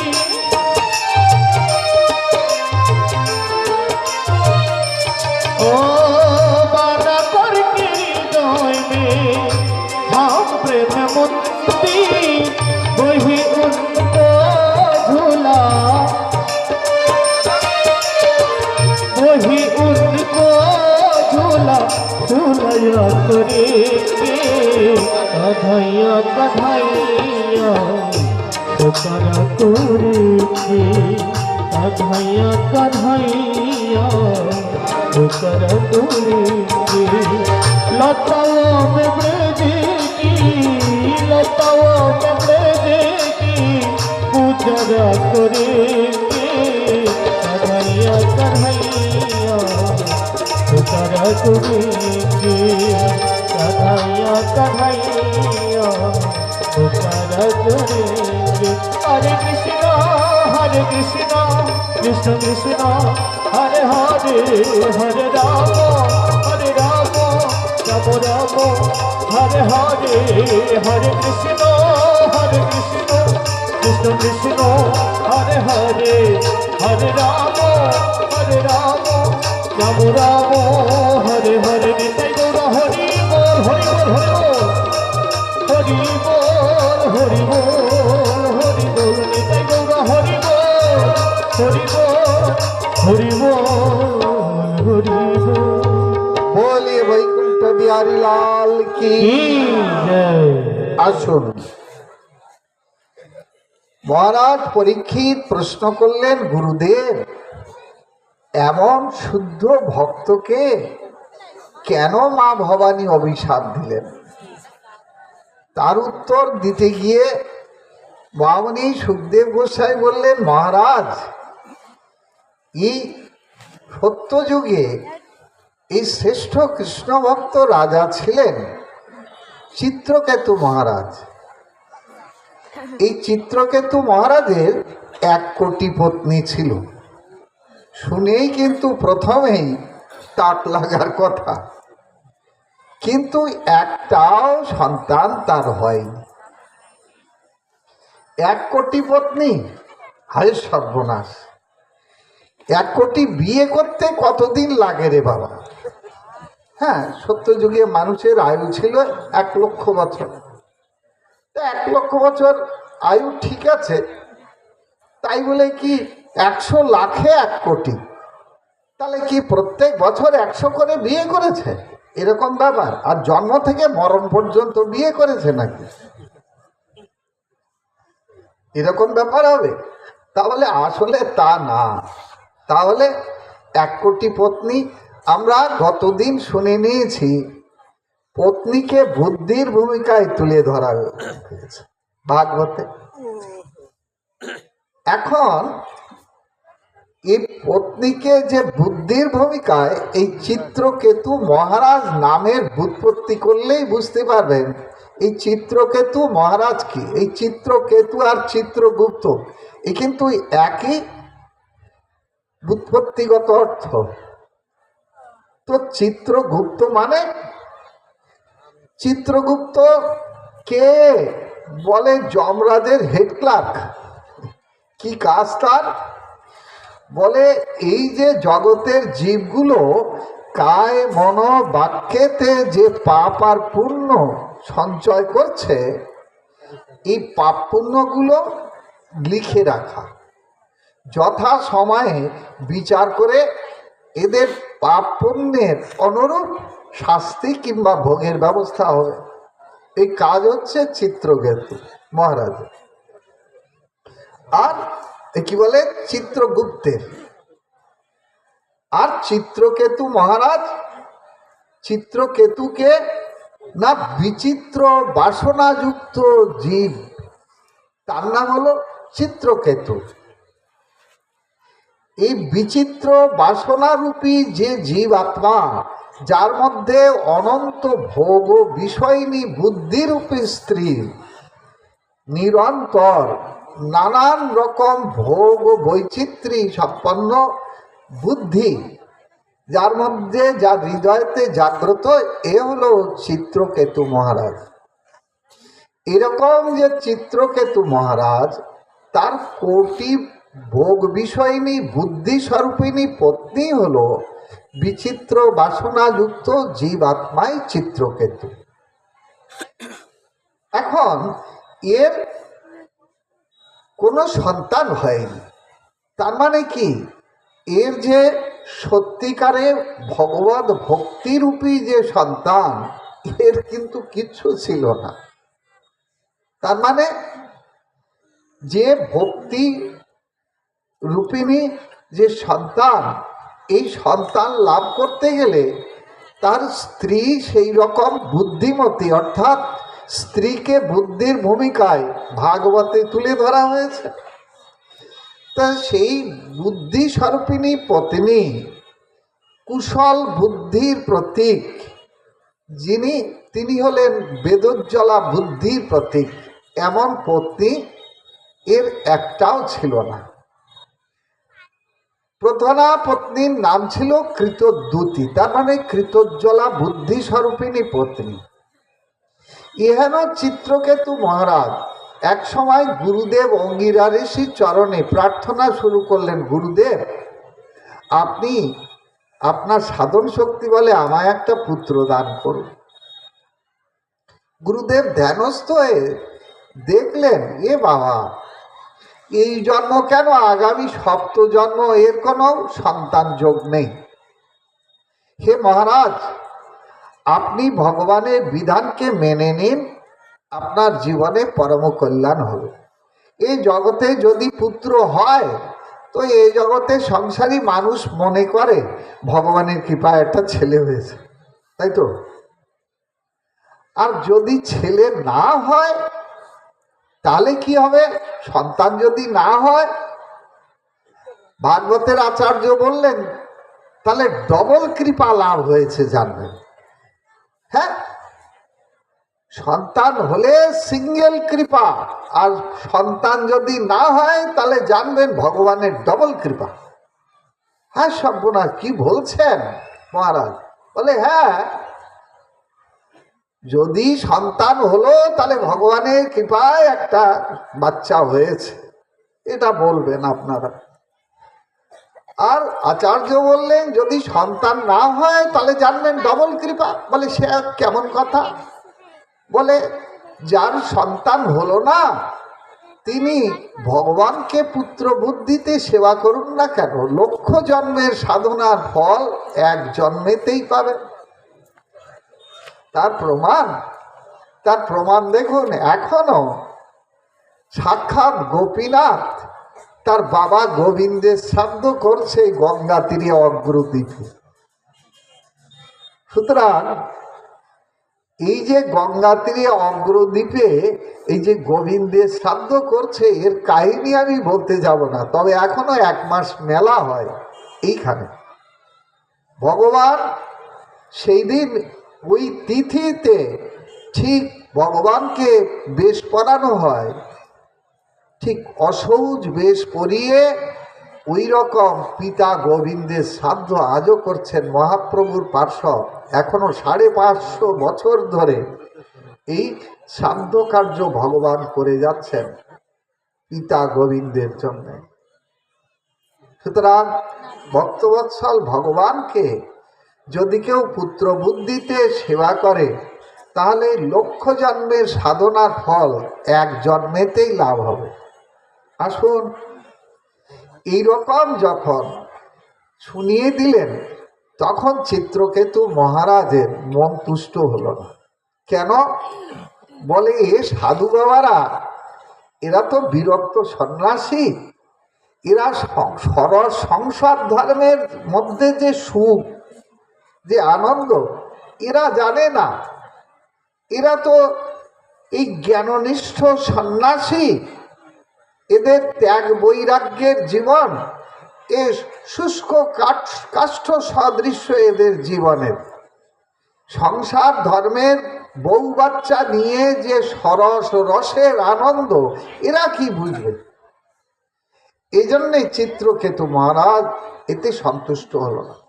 চিত্রকেতু মহারাজ বলে বসলো, মহারাজ হে গুরুদেব, আপনি যদি আমাকে সন্তান না দেন তাহলে আপনার সামনে আমি প্রাণ ত্যাগ করব। এই সর্বনাশ, এই দাঁড়াও দাঁড়াও দাঁড়াও, এ আত্মহত্যা করো না।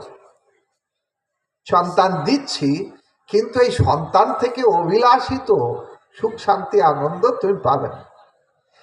কিন্তু পরবর্তী কথাগুলো ওর কানে গেল না। সন্তান লাভের আনন্দেতে আত্মহারা হয়ে উঠল, এগুলোর মর্যাদা দিল না।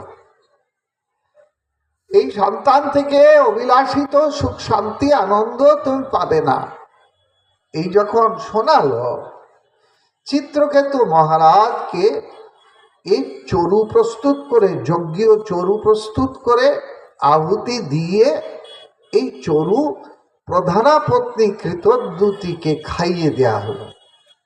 আর শুভ লগ্নেতে প্রধানা পত্নী কৃতদ্যুতি গর্ভধারণ করলেন।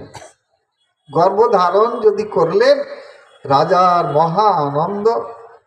শুভ লগ্নেতে একটি সুন্দর পুত্র প্রসব করলেন। রাজ অন্তঃপুরে মহা আনন্দের মহোৎসব শুরু হয়ে গেল। রাজা রাত দিন মহারানী কৃতদ্যুতির মহলেতে রাত্রি দিন যাপন করতে লাগলেন। অন্যান্য যে রানীরা তারা দেখে ঈর্ষান্বিত হলো।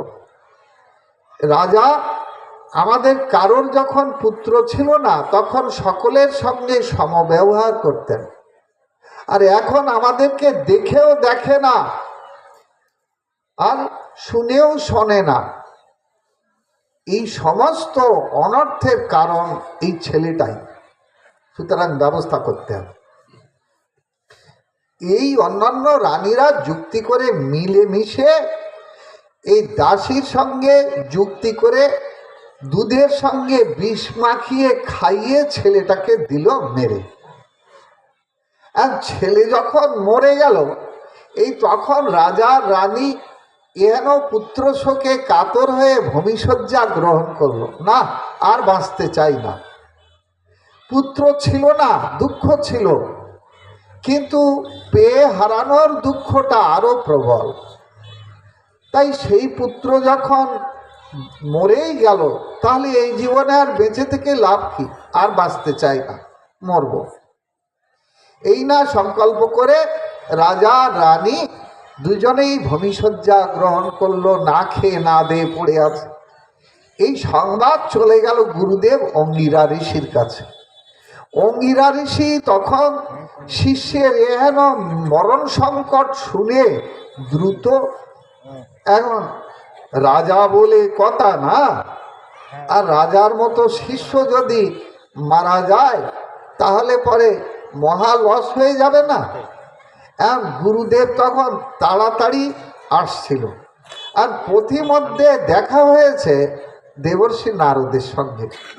আর দেবর্ষি নারদের সঙ্গে যখন দেখা হয়েছে তখন দেবর্ষি যাবে, আমার শিষ্যটার বড় দুর্যোগ, দুর্ঘটনা।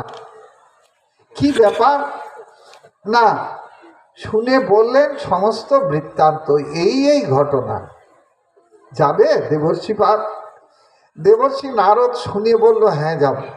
কেন না, দেবর্ষি এসব ঘটনা শুনলে এসবকে সাথে নিতে ভালো লাগে। তা দেবর্ষি নারদকে নিয়ে গেছে। গিয়ে গুরুদেব অঙ্গিরা ঋষি আগে শিষ্যের কানে কত জ্ঞানের কথা, বেদ বেদান্ত গীতার কত কথা বলতে লাগলেন, কিন্তু পুত্র শোকে কাতর, এহেন পিতামাতার কি দুঃখ অপনোদন হয়? যতই কিছু বলুক না কেন, কোনেতেই সংকল্প থেকে বিকল্প হচ্ছে না, নড়নচড়ন না, মরবই। এমন এমতো অবস্থা দেখে দেবর্ষি নারদ বলছে, এই যে মহর্ষি, আপনি ছেড়ে দেন, দেখি আমি কি করতে পারি।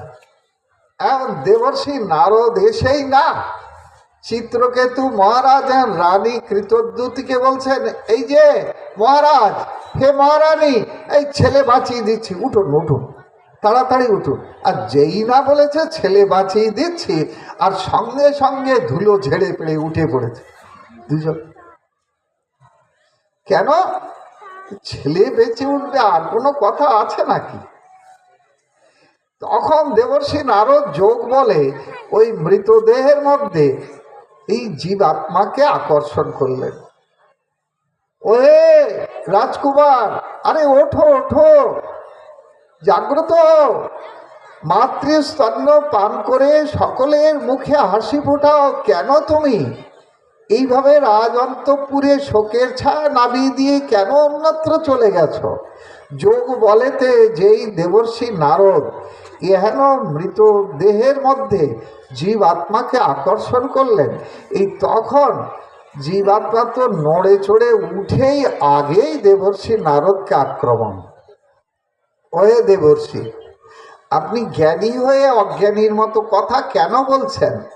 আপনি তো জানেন এই জগতে প্রত্যেকটি জীব কর্মফল ভোগের দেহ লাভ করে এই জগতে আসে। আপনি কেন জ্ঞানী হয়ে অজ্ঞানীর মতো কথা বলছেন? আপনি জানেন না? এই কথা শুনিয়ে যথা প্রয়ান্তি সংযান্তি শত বেগেন বালুকা সংযুজ্যন্তে বিযুজ্যন্তে তথা কালেন দেহিন। হে দেবর্ষি, আপনি তো ভালোভাবেই জানেন এই নদীর স্রোতের টানে যেমন বালুকা রাশি এক জায়গা থেকে সরে গিয়ে অন্য জায়গায় স্তূপীকৃত হয়, ঠিক সেই প্রকার কাল স্রোতে ভাসমান জীবাত্মা আমি কোনো মায়ের কোলে সংযুক্ত হচ্ছি, আবার কোনো মায়ের কোল থেকে অন্যত্র চলে যাচ্ছে, বিযুক্ত হয়ে যাচ্ছে। এ তো আপনি জানেন। আর জেনে শুনে কেন এই মৃতদেহের মধ্যে আমাকে কষ্ট দেওয়ার জন্য আহ্বান করেছেন? আপনি জানেন না? আর এরা আমার কোন জন্মের মাতা পিতা? এর মধ্যে তো অনেকগুলো মায়ের কোল আমি খালি করেছি। সুতরাং এরা আমার কোন জন্মের মাতা পিতা? কস্মিন জন্মন্নমি পিতর মাতর ভব কর্মভীর ব্রহ্ম মানুষ দেবতীর জং নৃজনীষু। হে দেবর্ষি, এরা আমার কোন জন্মের মাতা পিতা? এদের তো আমি চিনতে পারছি না। তখন দেবর্ষি নারদ চিত্রকেতু মহারাজকে ডাক দিয়ে বলছেন, ও মহারাজ, আরে আপনি যে পুত্রের জন্য প্রাণ ত্যাগ করবেন বলে সংকল্প করেছেন, সেই পুত্র তো আপনাকে চিনতে পারছে না। তাহলে এই পুত্রের জন্য আপনি প্রাণ ত্যাগ করবেন? সেই পুত্র আপনাকে তো চিনতে পারছে না।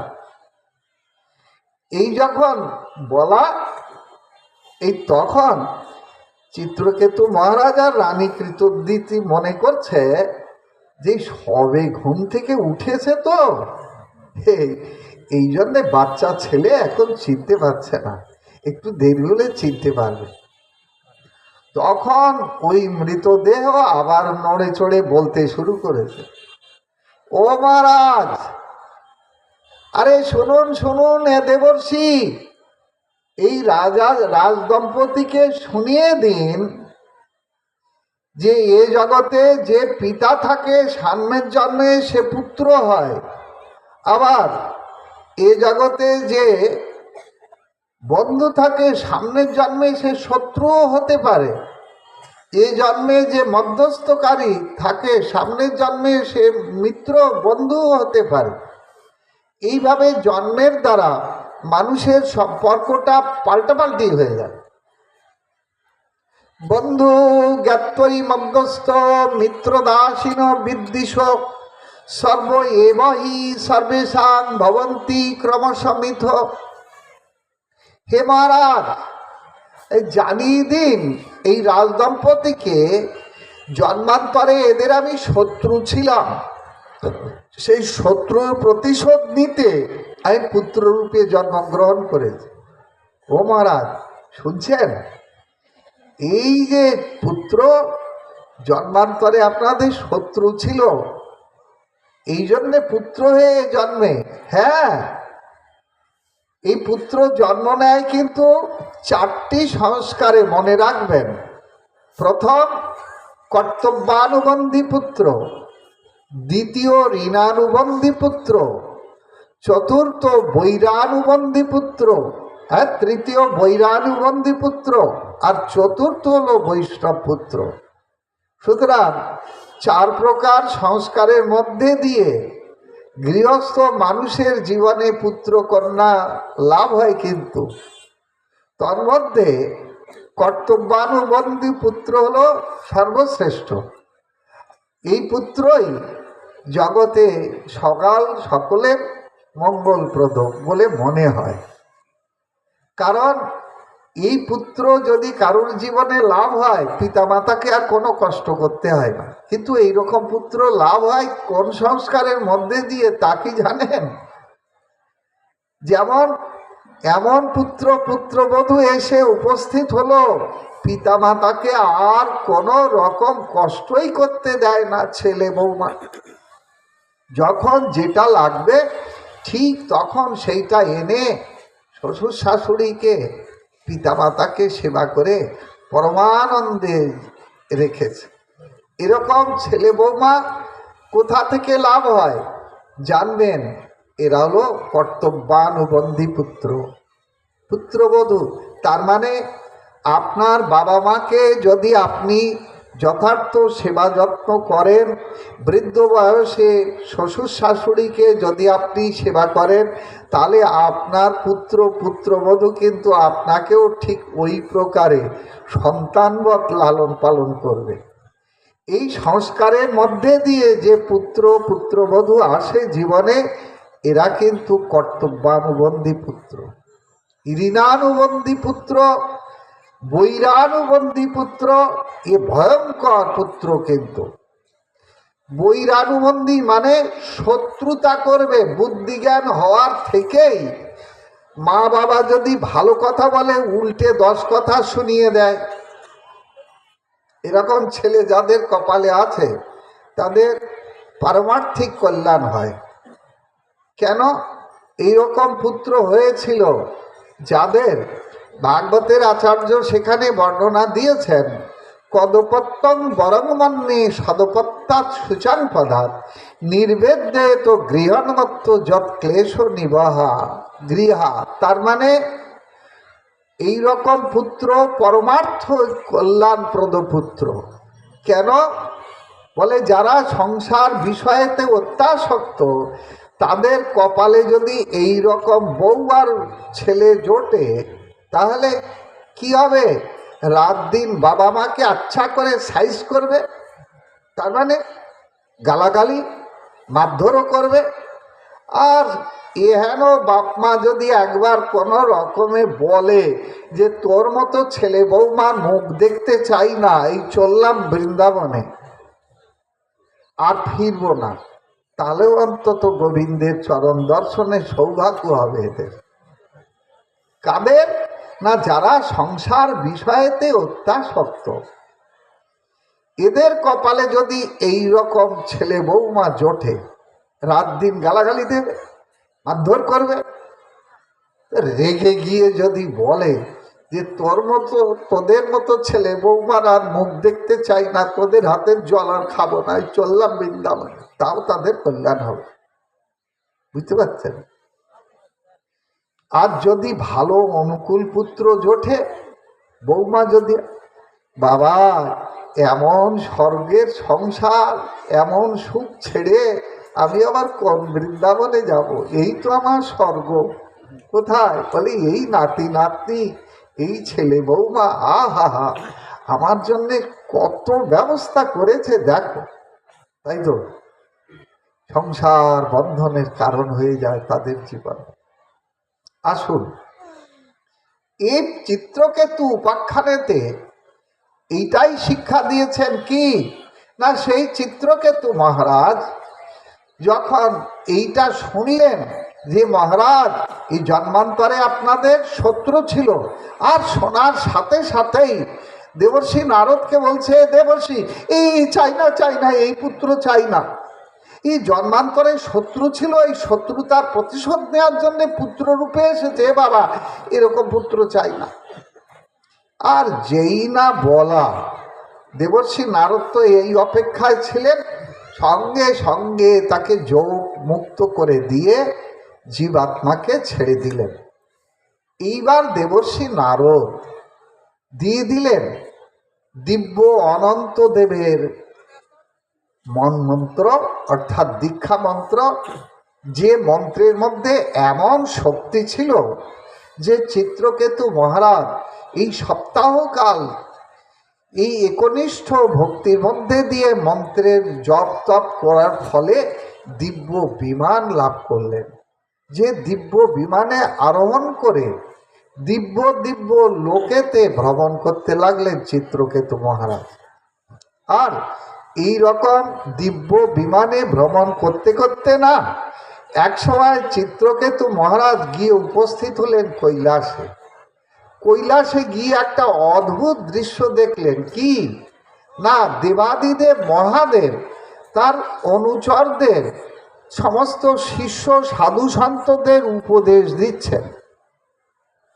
সংসার বন্ধনের কারণ, স্ত্রী সাধনার অন্তরায়, জগতে ভয়ঙ্কর মোহ সৃষ্টিকারী, অমুক তমুক এইসব উপদেশ দিচ্ছেন। কিন্তু পার্বতী বসে আছে মহাদেবের কোলে, বামুরুতে বসে আছে, আর মহাদেব বাম হাতে পার্বতীকে আলিঙ্গন করে রেখেছে। এইটা দেখেই না চিত্রকেতু মহারাজ হেসে ফেলেছে। কেন? তাহলে দেখো দেখো দেবাদিদেব মহাদেবের কাণ্ড কীর্তিটা কি দেখো।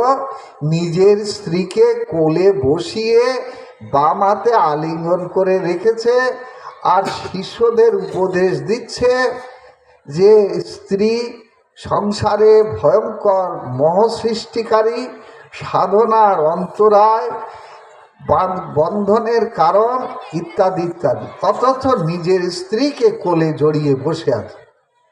এইটা দেখে হেসে ফেলেছে। এখন ও যে হেসে ফেলেছে, মহাদেবেও তার দেখলো, আর পার্বতীও দেখলো। মহাদেব পরক্ষণেই আবার চিত্রকেতু মহারাজকে দেখে হাসিতে তার উত্তর দিয়ে দিলেন। কিন্তু কোলে বসেছিলেন যিনি, মা পার্বতী এটা বুঝলেন না যে উনি কেন হাসলেন আর মহাদেবা কেন হাসলেন। না বুঝে মা পার্বতী রেগে গিয়ে বলতে লাগলেন, রে দুষ্ট, তোমার ওই ব্যঙ্গের হাসির মর্মার্থ আমি জানি, তো শুনে রাখো, এটা কাম দহনপুরী, এখানে কামের কোনো উপস্থিতি নাই। এখানে কাম ভস্মীভূত হয়েছিল মহাদেবের রোষানলে। সুতরাং রে দুষ্ট, যে তুমি ব্যঙ্গের হাসি হেসেছ তার মর্মার্থ আমি জানি, আর এর জন্যে তুমি কৃতকর্ম ভোগ করো, তুমি অসুর কুলে অধঃপতিত হও। দিয়ে দিল অভিশাপ। যেই না অভিশাপ দিল, ওইখান থেকে চিত্রকেতু মহারাজ বিমান থেকে অবতরণ করলেন। মা ভবানীকে একটা প্রণাম করলেন, মহাদেবের সঙ্গে প্রদক্ষিণ করলেন, প্রদক্ষিণ করে দিব্য স্তব স্তুতি করলেন। স্তব স্তুতি করে চলে যাচ্ছেন। অথ প্রসাদয়ে নত্বং শাপমোক্ষায় ভামিনী জন্মন্নসে অসাধুতন্তম তৎসম্মতাং সতী। হে সতী, হে কোপনে, হে মাতো, তুমি আমার প্রতি প্রসন্ন হও। আমার যে ব্যবহারের জন্যে তুমি আমার প্রতি অপ্রসন্ন হয়েছ তার জন্যে আমি ক্ষমা চাইছি। কিন্তু তুমি যে অভিশাপ রূপে আশীর্বাদ দিয়েছ এর জন্যে আমি ক্ষমা চাইছি না। তুমি যা দিয়েছ এটাই আমি মাথা পেতে শিরোধার্য করে নিলাম। কেন না মা, আমি যে কেন হেসেছি সেই জন্যেই তো তুমি অভিশাপ দিয়েছ। এই বলে মা ভবানীকে প্রণাম করে চিত্রকেতু মহারাজ মহাদেবকে প্রদক্ষিণ করে মা ভবানীর কাছে স্তুতি করে চলে যাচ্ছেন। মহাদেব এবং মা ভবানী অপলক নেত্রেতে তাকিয়ে রইলেন। দৃষ্টির অন্তরালে চলে গেল। মহাদেব নীরবতা ভঙ্গ করে বলতে লাগলেন, দেবী, কাকে অভিশাপ দিলে? এ শ্রেষ্ঠ কৃষ্ণ ভক্ত, আর এমন ভক্তকে তুমি অভিশাপ দিলে? দেবী, দোষটা তো তোমারই। আমি তো সাধুদের উপদেশ দিচ্ছিলাম, তো তুমি কেন আমার উরুতে এসে বসলে? তুমি তো নিচে বসতে পারতে। তুমি তা না করে আমার বাম উরুতে বসলে, তোমার জায়গাতে তুমি বসলে। কিন্তু এরা তো মর্তের সাধু না, এই মর্তধাম থেকে এসেছে। এরা তো এই স্থানের মহিমা এদের তো জানা নেই। আর তুমি এমন যে কৃষ্ণ ভক্ত সাধু শ্রেষ্ঠ এই চিত্রকেতু মহারাজকে এইভাবে অভিশাপ দিলে? জানো তো এরা বিপদে সম্পদে অভিশাপে আশীর্বাদে এদের সমব্যবহার। এরা কোনোদিন এতে দ্বিমত করে না, আর তুমি একে অভিশাপ দিলে। দেবী বললেন, আমি তো দিতাম না অভিশাপ, তুমি তো কিছু বললে না। বলে, কে বলেছে? আমি বলিনি। আমার যা বলার আমি তো বলে দিয়েছি। না, কি বলেছ তুমি? না, আমি বলেছি, ভাই, তুমি যে পথের পথিক আমিও সেই রসের রসিক। তুমিও জানো আমিও জানি এই জগতে সর্বশ্রেষ্ঠ সম্পত্তি কোনটা? মানবের জীবন। ওটা আমি বাইরে রাখিনি, ওটা আমি একেবারে গোপন মণিকোঠায় তালা দিয়ে রেখেছি। সেটা কি? সেটা হলো কৃষ্ণ ভক্তি। সুতরাং তুমিও সেই রসের রসিক, আমিও সেই পথের পথিক। তুমিও জানো আমিও জানি এ জগতে কৃষ্ণ ভক্তি নামক সম্পত্তিটুকু লাভের জন্যই সংসার জীবন। আর সেই সংসার জীবনে যে শ্রেষ্ঠ সম্পত্তি ওটা আমি হৃদয় মন্দিরে তালা দিয়ে রেখেছি গোপন মণিকোঠায়। কিন্তু জানো তো, গৃহস্থ মানুষের কিছু তুচ্ছ সম্পত্তি বিষয় থাকে, সেগুলো বাইরে থাকলেও লক্ষ্য রাখতে হয়। যেমন কথায় বলে না, গরু জরু ধান চোখের আগে আন।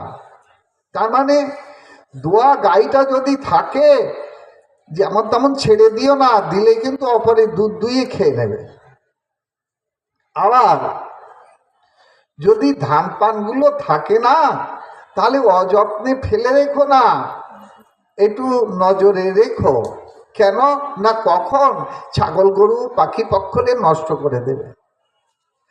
আর সুন্দরী স্ত্রী যদি থাকে না, একটু নজরে নজরে রেখো, তা নাহলে কখন কোথায় কোন অঘটন ঘটাবে তার কোনো ঠিক নেই। পার্বতী শুনে বললেন, কি আমি তোমার সংসারে তুচ্ছ বস্তু? দাঁড়াও, কালকেই আমি বাপের বাড়ি যাব, কে তোমার এই ভূত পেতনি সংসার দেখে আমি দেখব। লাগলো হর পার্বতীর মধ্যে গণ্ডগোল।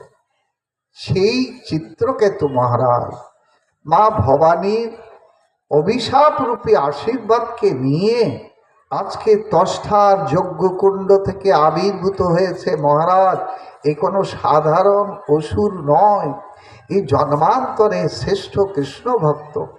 এই জন্যে মহারাজ তার মধ্যে দিয়ে স্বাভাবিক ভগবত ভক্তির প্রকাশ। হে মহারাজ শুনুন, এই চিত্রকেতু মহারাজ ইয়ে জন্মান্তরে শ্রেষ্ঠ কৃষ্ণ ভক্ত।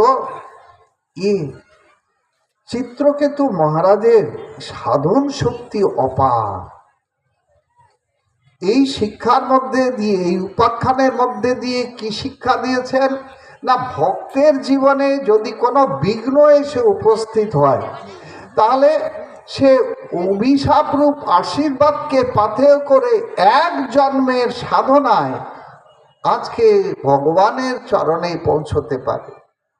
দেখুন না, এই চিত্রকেতু মহারাজ জন্মান্তরে দিব্য বিমানে আরোহণ করে দিব্য দিব্য লোকে ঘুরে বেড়াচ্ছিলেন, কিন্তু এর মধ্যে কি সেই ভগবত পিপাসা, সেই দিব্য অনুরাগ কি জাত হয়েছিল না?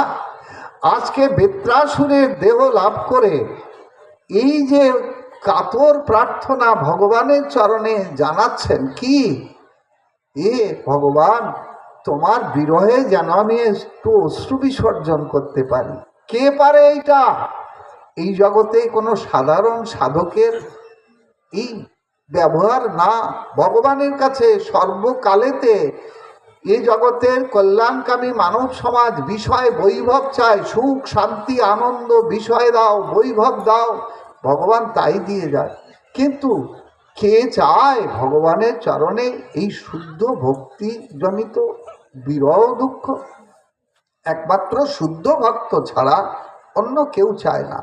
আজকে এই চিত্রকেতু দেহ থেকে যেই না বেত্রাসুরের দেহেতে এলো মা ভবানীর অভিশাপে, আজকে বিঘ্নের মাথায় পা দিয়ে এক জন্মেতেই সে ভগবানের চরণে ফিরে যাওয়ার মতো এহেন কৃপা লাভ করল। আসুন, এটাই চিত্রকেতু মহারাজের জীবনের মধ্যে দিয়ে শ্রেষ্ঠ শিক্ষা। যে ভাগবতে এই চিত্রকেতু মহারাজের বেত্রাসুরের কথা বর্ণিত আছে, তাহাই শ্রীমদ্ ভাগবত গ্রন্থ মাহাত্ম্য বর্ণনা, এগুলো মহামুনি বেদব্যাস লিখেছেন। আসুন, সপ্তম স্কন্ধে শুদ্ধ প্রহ্লাদ চরিত্র, এটা গতবার শুনেছিলেন, নবদা ভক্তির কথা। আর এই নবদা ভক্তির অনুশীলন যারা করবেন তারা অবশ্যই মুক্তির দরজায় পৌঁছে যাবেন।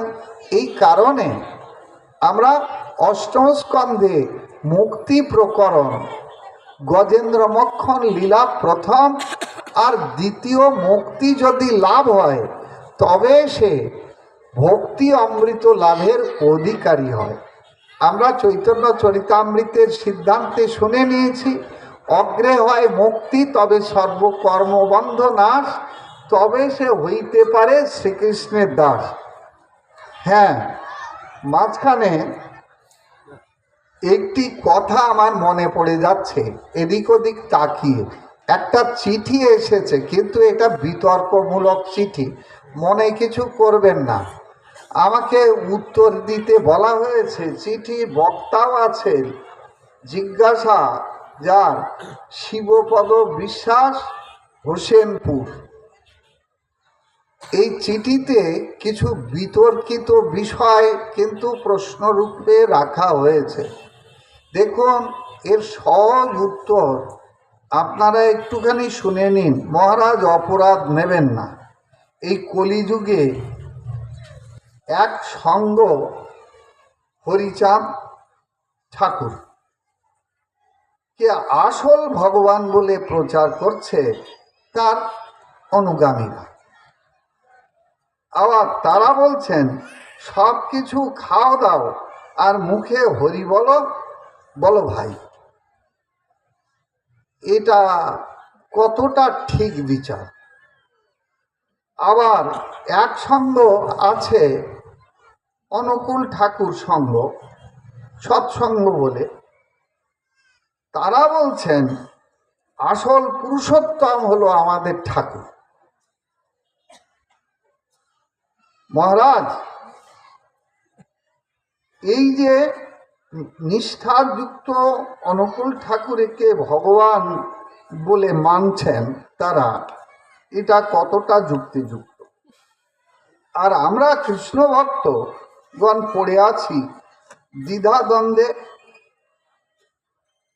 এর একটা সুন্দর শাস্ত্র সিদ্ধান্ত পাওয়ার জন্যে আপনার বা প্রার্থী বক্তা হলো প্রশ্নকারী শিবপদ বিশ্বাস, হোসেনপুর। এ বাবা, এ তো সমস্যার ব্যাপার না। এই প্রত্যক্ষ নাম উল্লেখ করে বলা এ কিন্তু দোষণীয় ব্যাপার। প্রথমেই এই জন্যে আমি ক্ষমা প্রার্থনা করে নিচ্ছি। দেখুন, যে যাই বলুন না কেন, আপনারা যদি হিন্দু ধর্মের মানুষ হন, তাহলে সর্বাগ্রে আমি প্রশ্ন করব, আপনারা হিন্দু ধর্মের মানুষ তো? যদি বলেন হ্যাঁ, তাহলে আপনারা গীতা মানেন। সে আপনি হরিচাঁদ ঠাকুরের দল হোক আর অনুকূল চন্দ্রের দল হোক, আমি নিরপেক্ষভাবে যদি কথাগুলো শুনতে চান, যদি নিরপেক্ষভাবে না আসেন, তাহলে ধর্ম কিন্তু তার দ্বারা রক্ষা হবে না। এই জন্যে আগে নিরপেক্ষভাবে ধর্মের যে বক্তা, ধর্মের যে কর্তা, যাকে ধর্ম জানাবার জন্যে সেন্ট্রাল থেকে অনুমোদন করে এই জগতে পাঠানো হয়েছিল, তিনি কিন্তু আর কেউ না, তিনি হলেন মহামুনি বেদব্যাস। এই কারণে বেদব্যাসের কলমের সিদ্ধান্তে এটা আপনাদের সমাধান করতে হবে। কেন না, দেখুন, কলিযুগ পাবন অবতারী শ্রীমান গৌরসুন্দর যখন জগতে অবতীর্ণ হয়ে এই সমস্যায় পড়েছিলেন, কোনো ভক্ত তার কাছে এসে তৎকালীন সময়ে যে সমস্ত আপেক্ষিক ধর্মের বিচার তুলেছিলেন, তারা এসে উপস্থিত হয়েছিলেন। এই বাচ্চাগুলো কেন এখানে আসছে? এই কিসের জন্য আসছে এরা? এই দল বেঁধে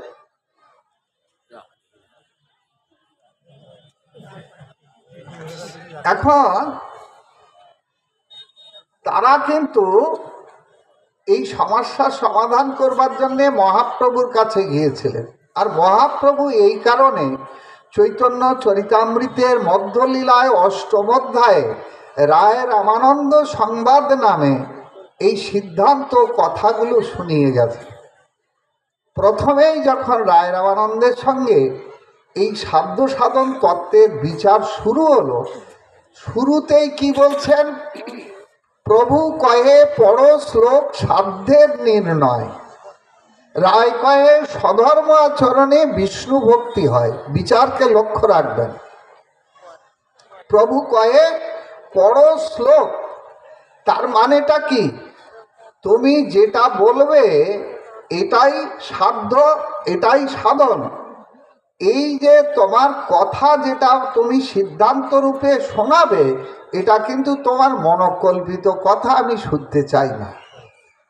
যেটা তুমি আমাকে বলবে যে এটাই সাধ্য বস্তু আর তার জন্য এই সাধনা করতে হবে, সেটা কিন্তু শ্লোক আকারে উদ্ধৃতি দিতে হবে। সেটা তোমার মনোকল্পিত ছড়া বললে চলবে না। মনোকল্পিত কোনো কথা বলে তুমি যে বলবে এটা আমার গুরুদেবের বাণী, এটা আমার সম্প্রদায়ের বাণী, এটা আমার ঠাকুরের বাণী, ওই ঠাকুর ঠুকুর গুরুদেব এনে এখানে হাজির করলে চলবে। পড়ো শ্লোক, তার মানে তুমি যেটা বলবে যে এটাই সাধ্য, ওটা যেন মহামুনি বেদব্যাসের কলমের উদ্ধৃতি দিয়ে তোমার সিদ্ধান্তকে প্রতিপাদন করতে হবে। তোমার ওই গুরুদেবের বাণী, ঠাকুর ঠুকুর, ওই সব কিচ্ছু সম্প্রদায় এখানে আনলে চলবে না। কেন না, সেন্ট্রাল থেকে যাকে কলি ধর্ম জানাবার জন্যে, মানুষের কল্যাণের জন্যে যাকে সেন্ট্রাল থেকে পাঠানো হয়েছিল, তিনি হলেন মহামুনি বেদব্যাস। সেখানে তোমার গুরুদেবকে পাঠানো হয়নি, তোমার ঠাকুরকে পাঠানো হয়নি, তোমার হরিচাঁদ ঠাকুরকে, তোমার অনুকূল ঠাকুরকে, সব কাউকে পাঠানো হয়নি। সেখানে পাঠানো হয়েছিল মহামুনি বেদব্যাসকে, যে যাও আগামী কলির মানুষের ধর্মটা লিখিত আকারে তুমি শোনাও। আগে শুনে নেন, আপনি যে দলের মানুষ হন না কেন, আপনাকে নিরপেক্ষভাবে এই ধর্মের কথাগুলো শুনতে হবে। শুনে তারপরে আপনি বিচার করে যদি মনে করেন যে মহারাজ যেটা বলছেন এটা যুক্তিযুক্ত, তাহলে আপনি সেটা মানবেন। আর যদি না মানেন, তাহলে আপনার কি বিষয় আছে সেটা প্রতিপক্ষ আপনি চিঠি আকারে, প্রশ্ন আকারে সেটা আবার এখানে হাজির করতে পারেন। এটাই তো সমাধান। যদি আপনি সনাতন ধর্মের হিন্দু মানুষ হন, তাহলে তো আপনাকে গীতা মানতে হবে। গীতার 16 অধ্যায়ের 24 নম্বর শ্লোকে বলা আছে কিন্তু এই কথাটা। কি বলা আছে না, তস্মাৎ শাস্ত্রং প্রমাণান্তে কার্যাকার্য ব্যবস্থিত জ্ঞাত্বা শাস্ত্র বিধানোক্তং কর্ম কর্তুম ইহার্ষি। অর্জুন, তুমি যেটা বলবে, যেটা সাধনা করবে, যেটা খাওয়া দাওয়া করবে, যে শাস্ত্র সাধনা করবে, এটা কিন্তু শাস্ত্রসম্মত হবে। অশাস্ত্রীয় কোনো কথা বলবে না, অশাস্ত্রীয় কোনো সাধনা করবে না, অশাস্ত্রীয় কোনো খাদ্য গ্রহণ করবে না। তস্মাৎ শাস্ত্রং প্রমাণান্তে, কার্য এবং অকার্য বিষয়েতে শাস্ত্রই তোমার একমাত্র প্রমাণ। এখন কথা হলো, বেদব্যাস তো যাকে পাঠানো হয়েছিল তিনি তো আর বাংলায় ছড়া লিখে যাননি। শাস্ত্রের কথা জানাবার জন্যে, ধর্মের কথা জানাবার জন্যে এ তো বাংলায় ছড়া লিখে যাননি। তাই এই সব সম্প্রদায়ের যারা বক্তা বা যারা ভগবান বলে মানছেন, আপনারা মানুন, আপনাদের গুরুদেবকে আপনি ভগবান বলে মানতে পারেন, এতে কোনো দ্বিচারিতা বা বিরুদ্ধ সিদ্ধান্ত নেই। আপনার গুরুদেবকে আপনি ভগবান বলে পূজা করতে পারেন, আপনার বাবা মাকে আপনি ভগবান বলে পূজা করতে পারেন, মানতে পারেন। কিন্তু মনে রাখবেন, আপনার বাবা মাকে আপনি ভগবান বলে পূজা করুন, ঠিক আছে, এতে শাস্ত্র সিদ্ধান্তে একমত। কিন্তু আপনার বাবাকে যদি ভগবান বলে জগতের ঘাড়ে চাপাতে হয়, সেখানে কিন্তু প্রমাণ দিয়ে চাপাতে হবে। তা নাহলে আপনার বাবাকে ভগবান বলে কেউ মাথায় রাখবে না, ফেলে দেবে কিন্তু মাথার থেকে। তা আপনার বাবার মাথা ভাঙবে না, হাত ভাঙবে, পা ভাঙবে, তা কিন্তু দেখবে না।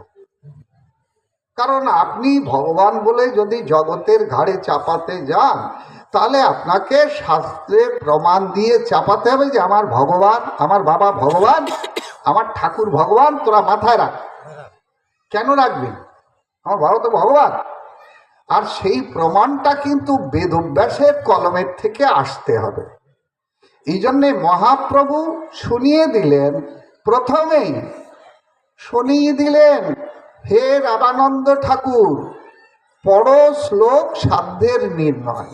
এ জগতে ধর্মপথের পথিক মানুষের জীবনে সাধ্য বস্তু কোনটা, এটা শোনাও। যেটা বলবে তার পেছনে কিন্তু বেদব্যাসের কলমের উদ্ধৃতি দিয়ে শ্লোকের সিদ্ধান্ত তুলে আমাকে জানাবে যে এইটাই সাধ্য।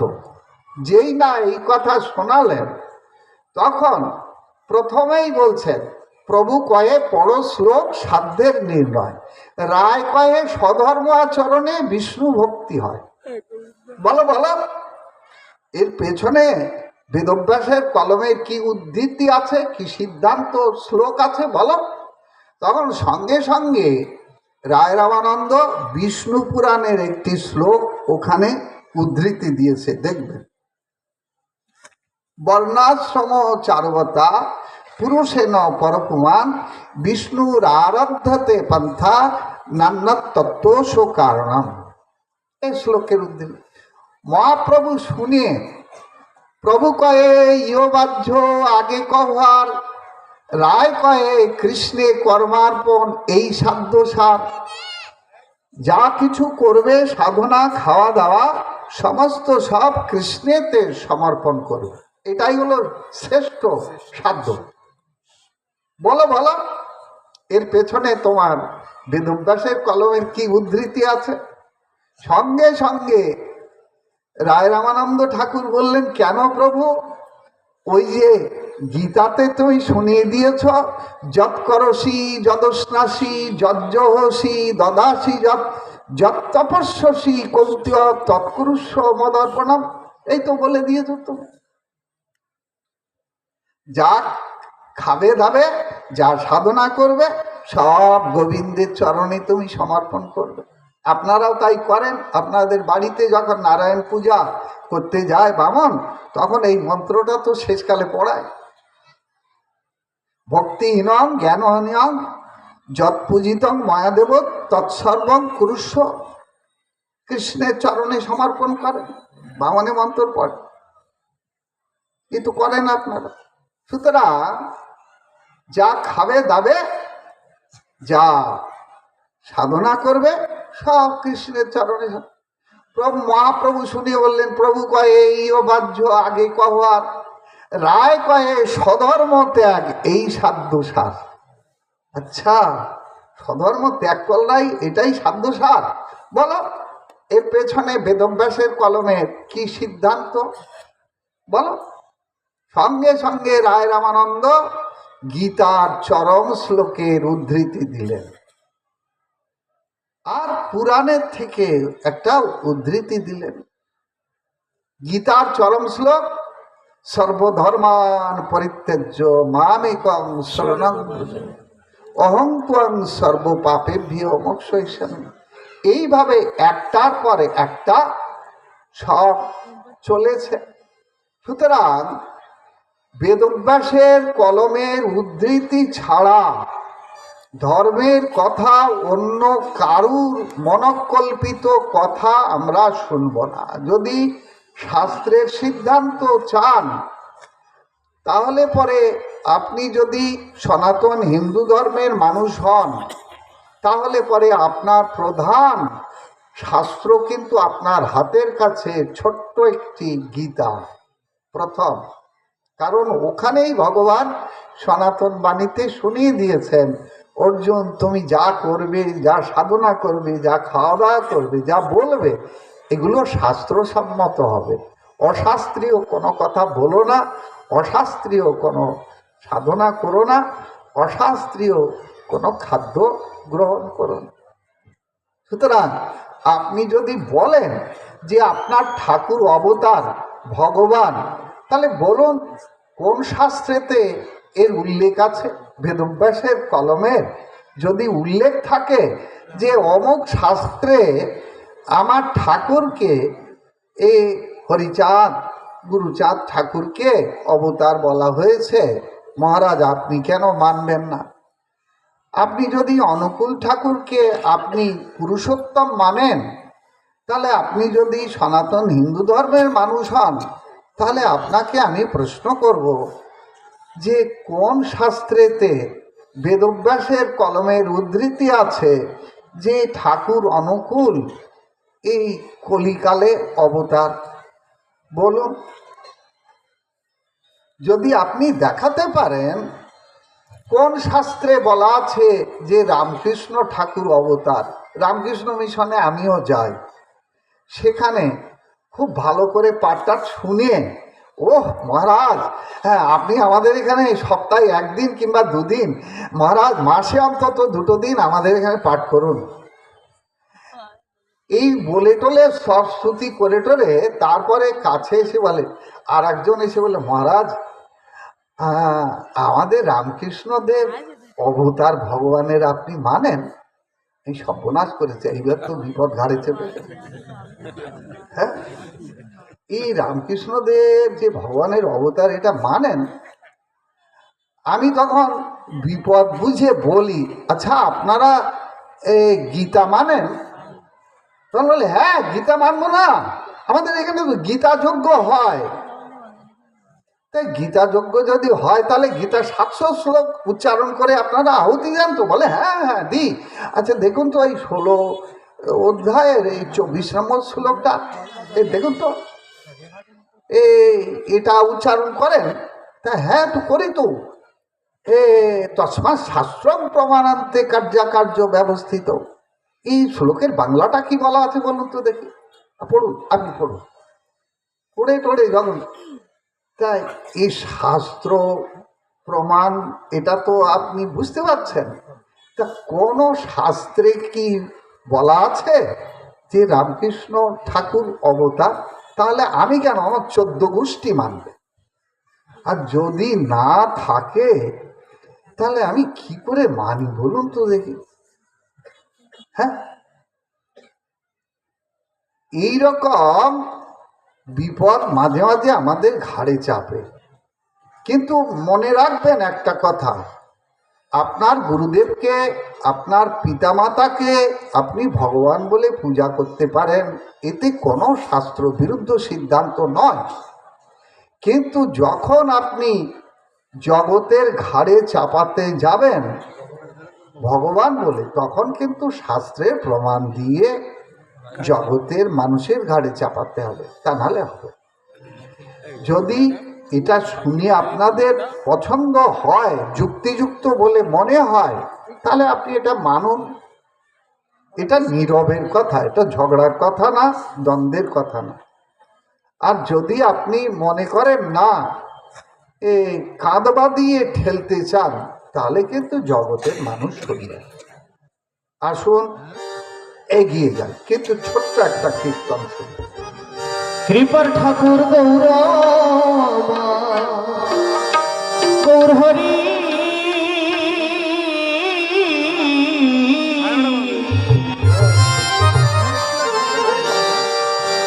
কৃপার ঠাকুর গৌর এলো নদিয়ায় কলিযুগে।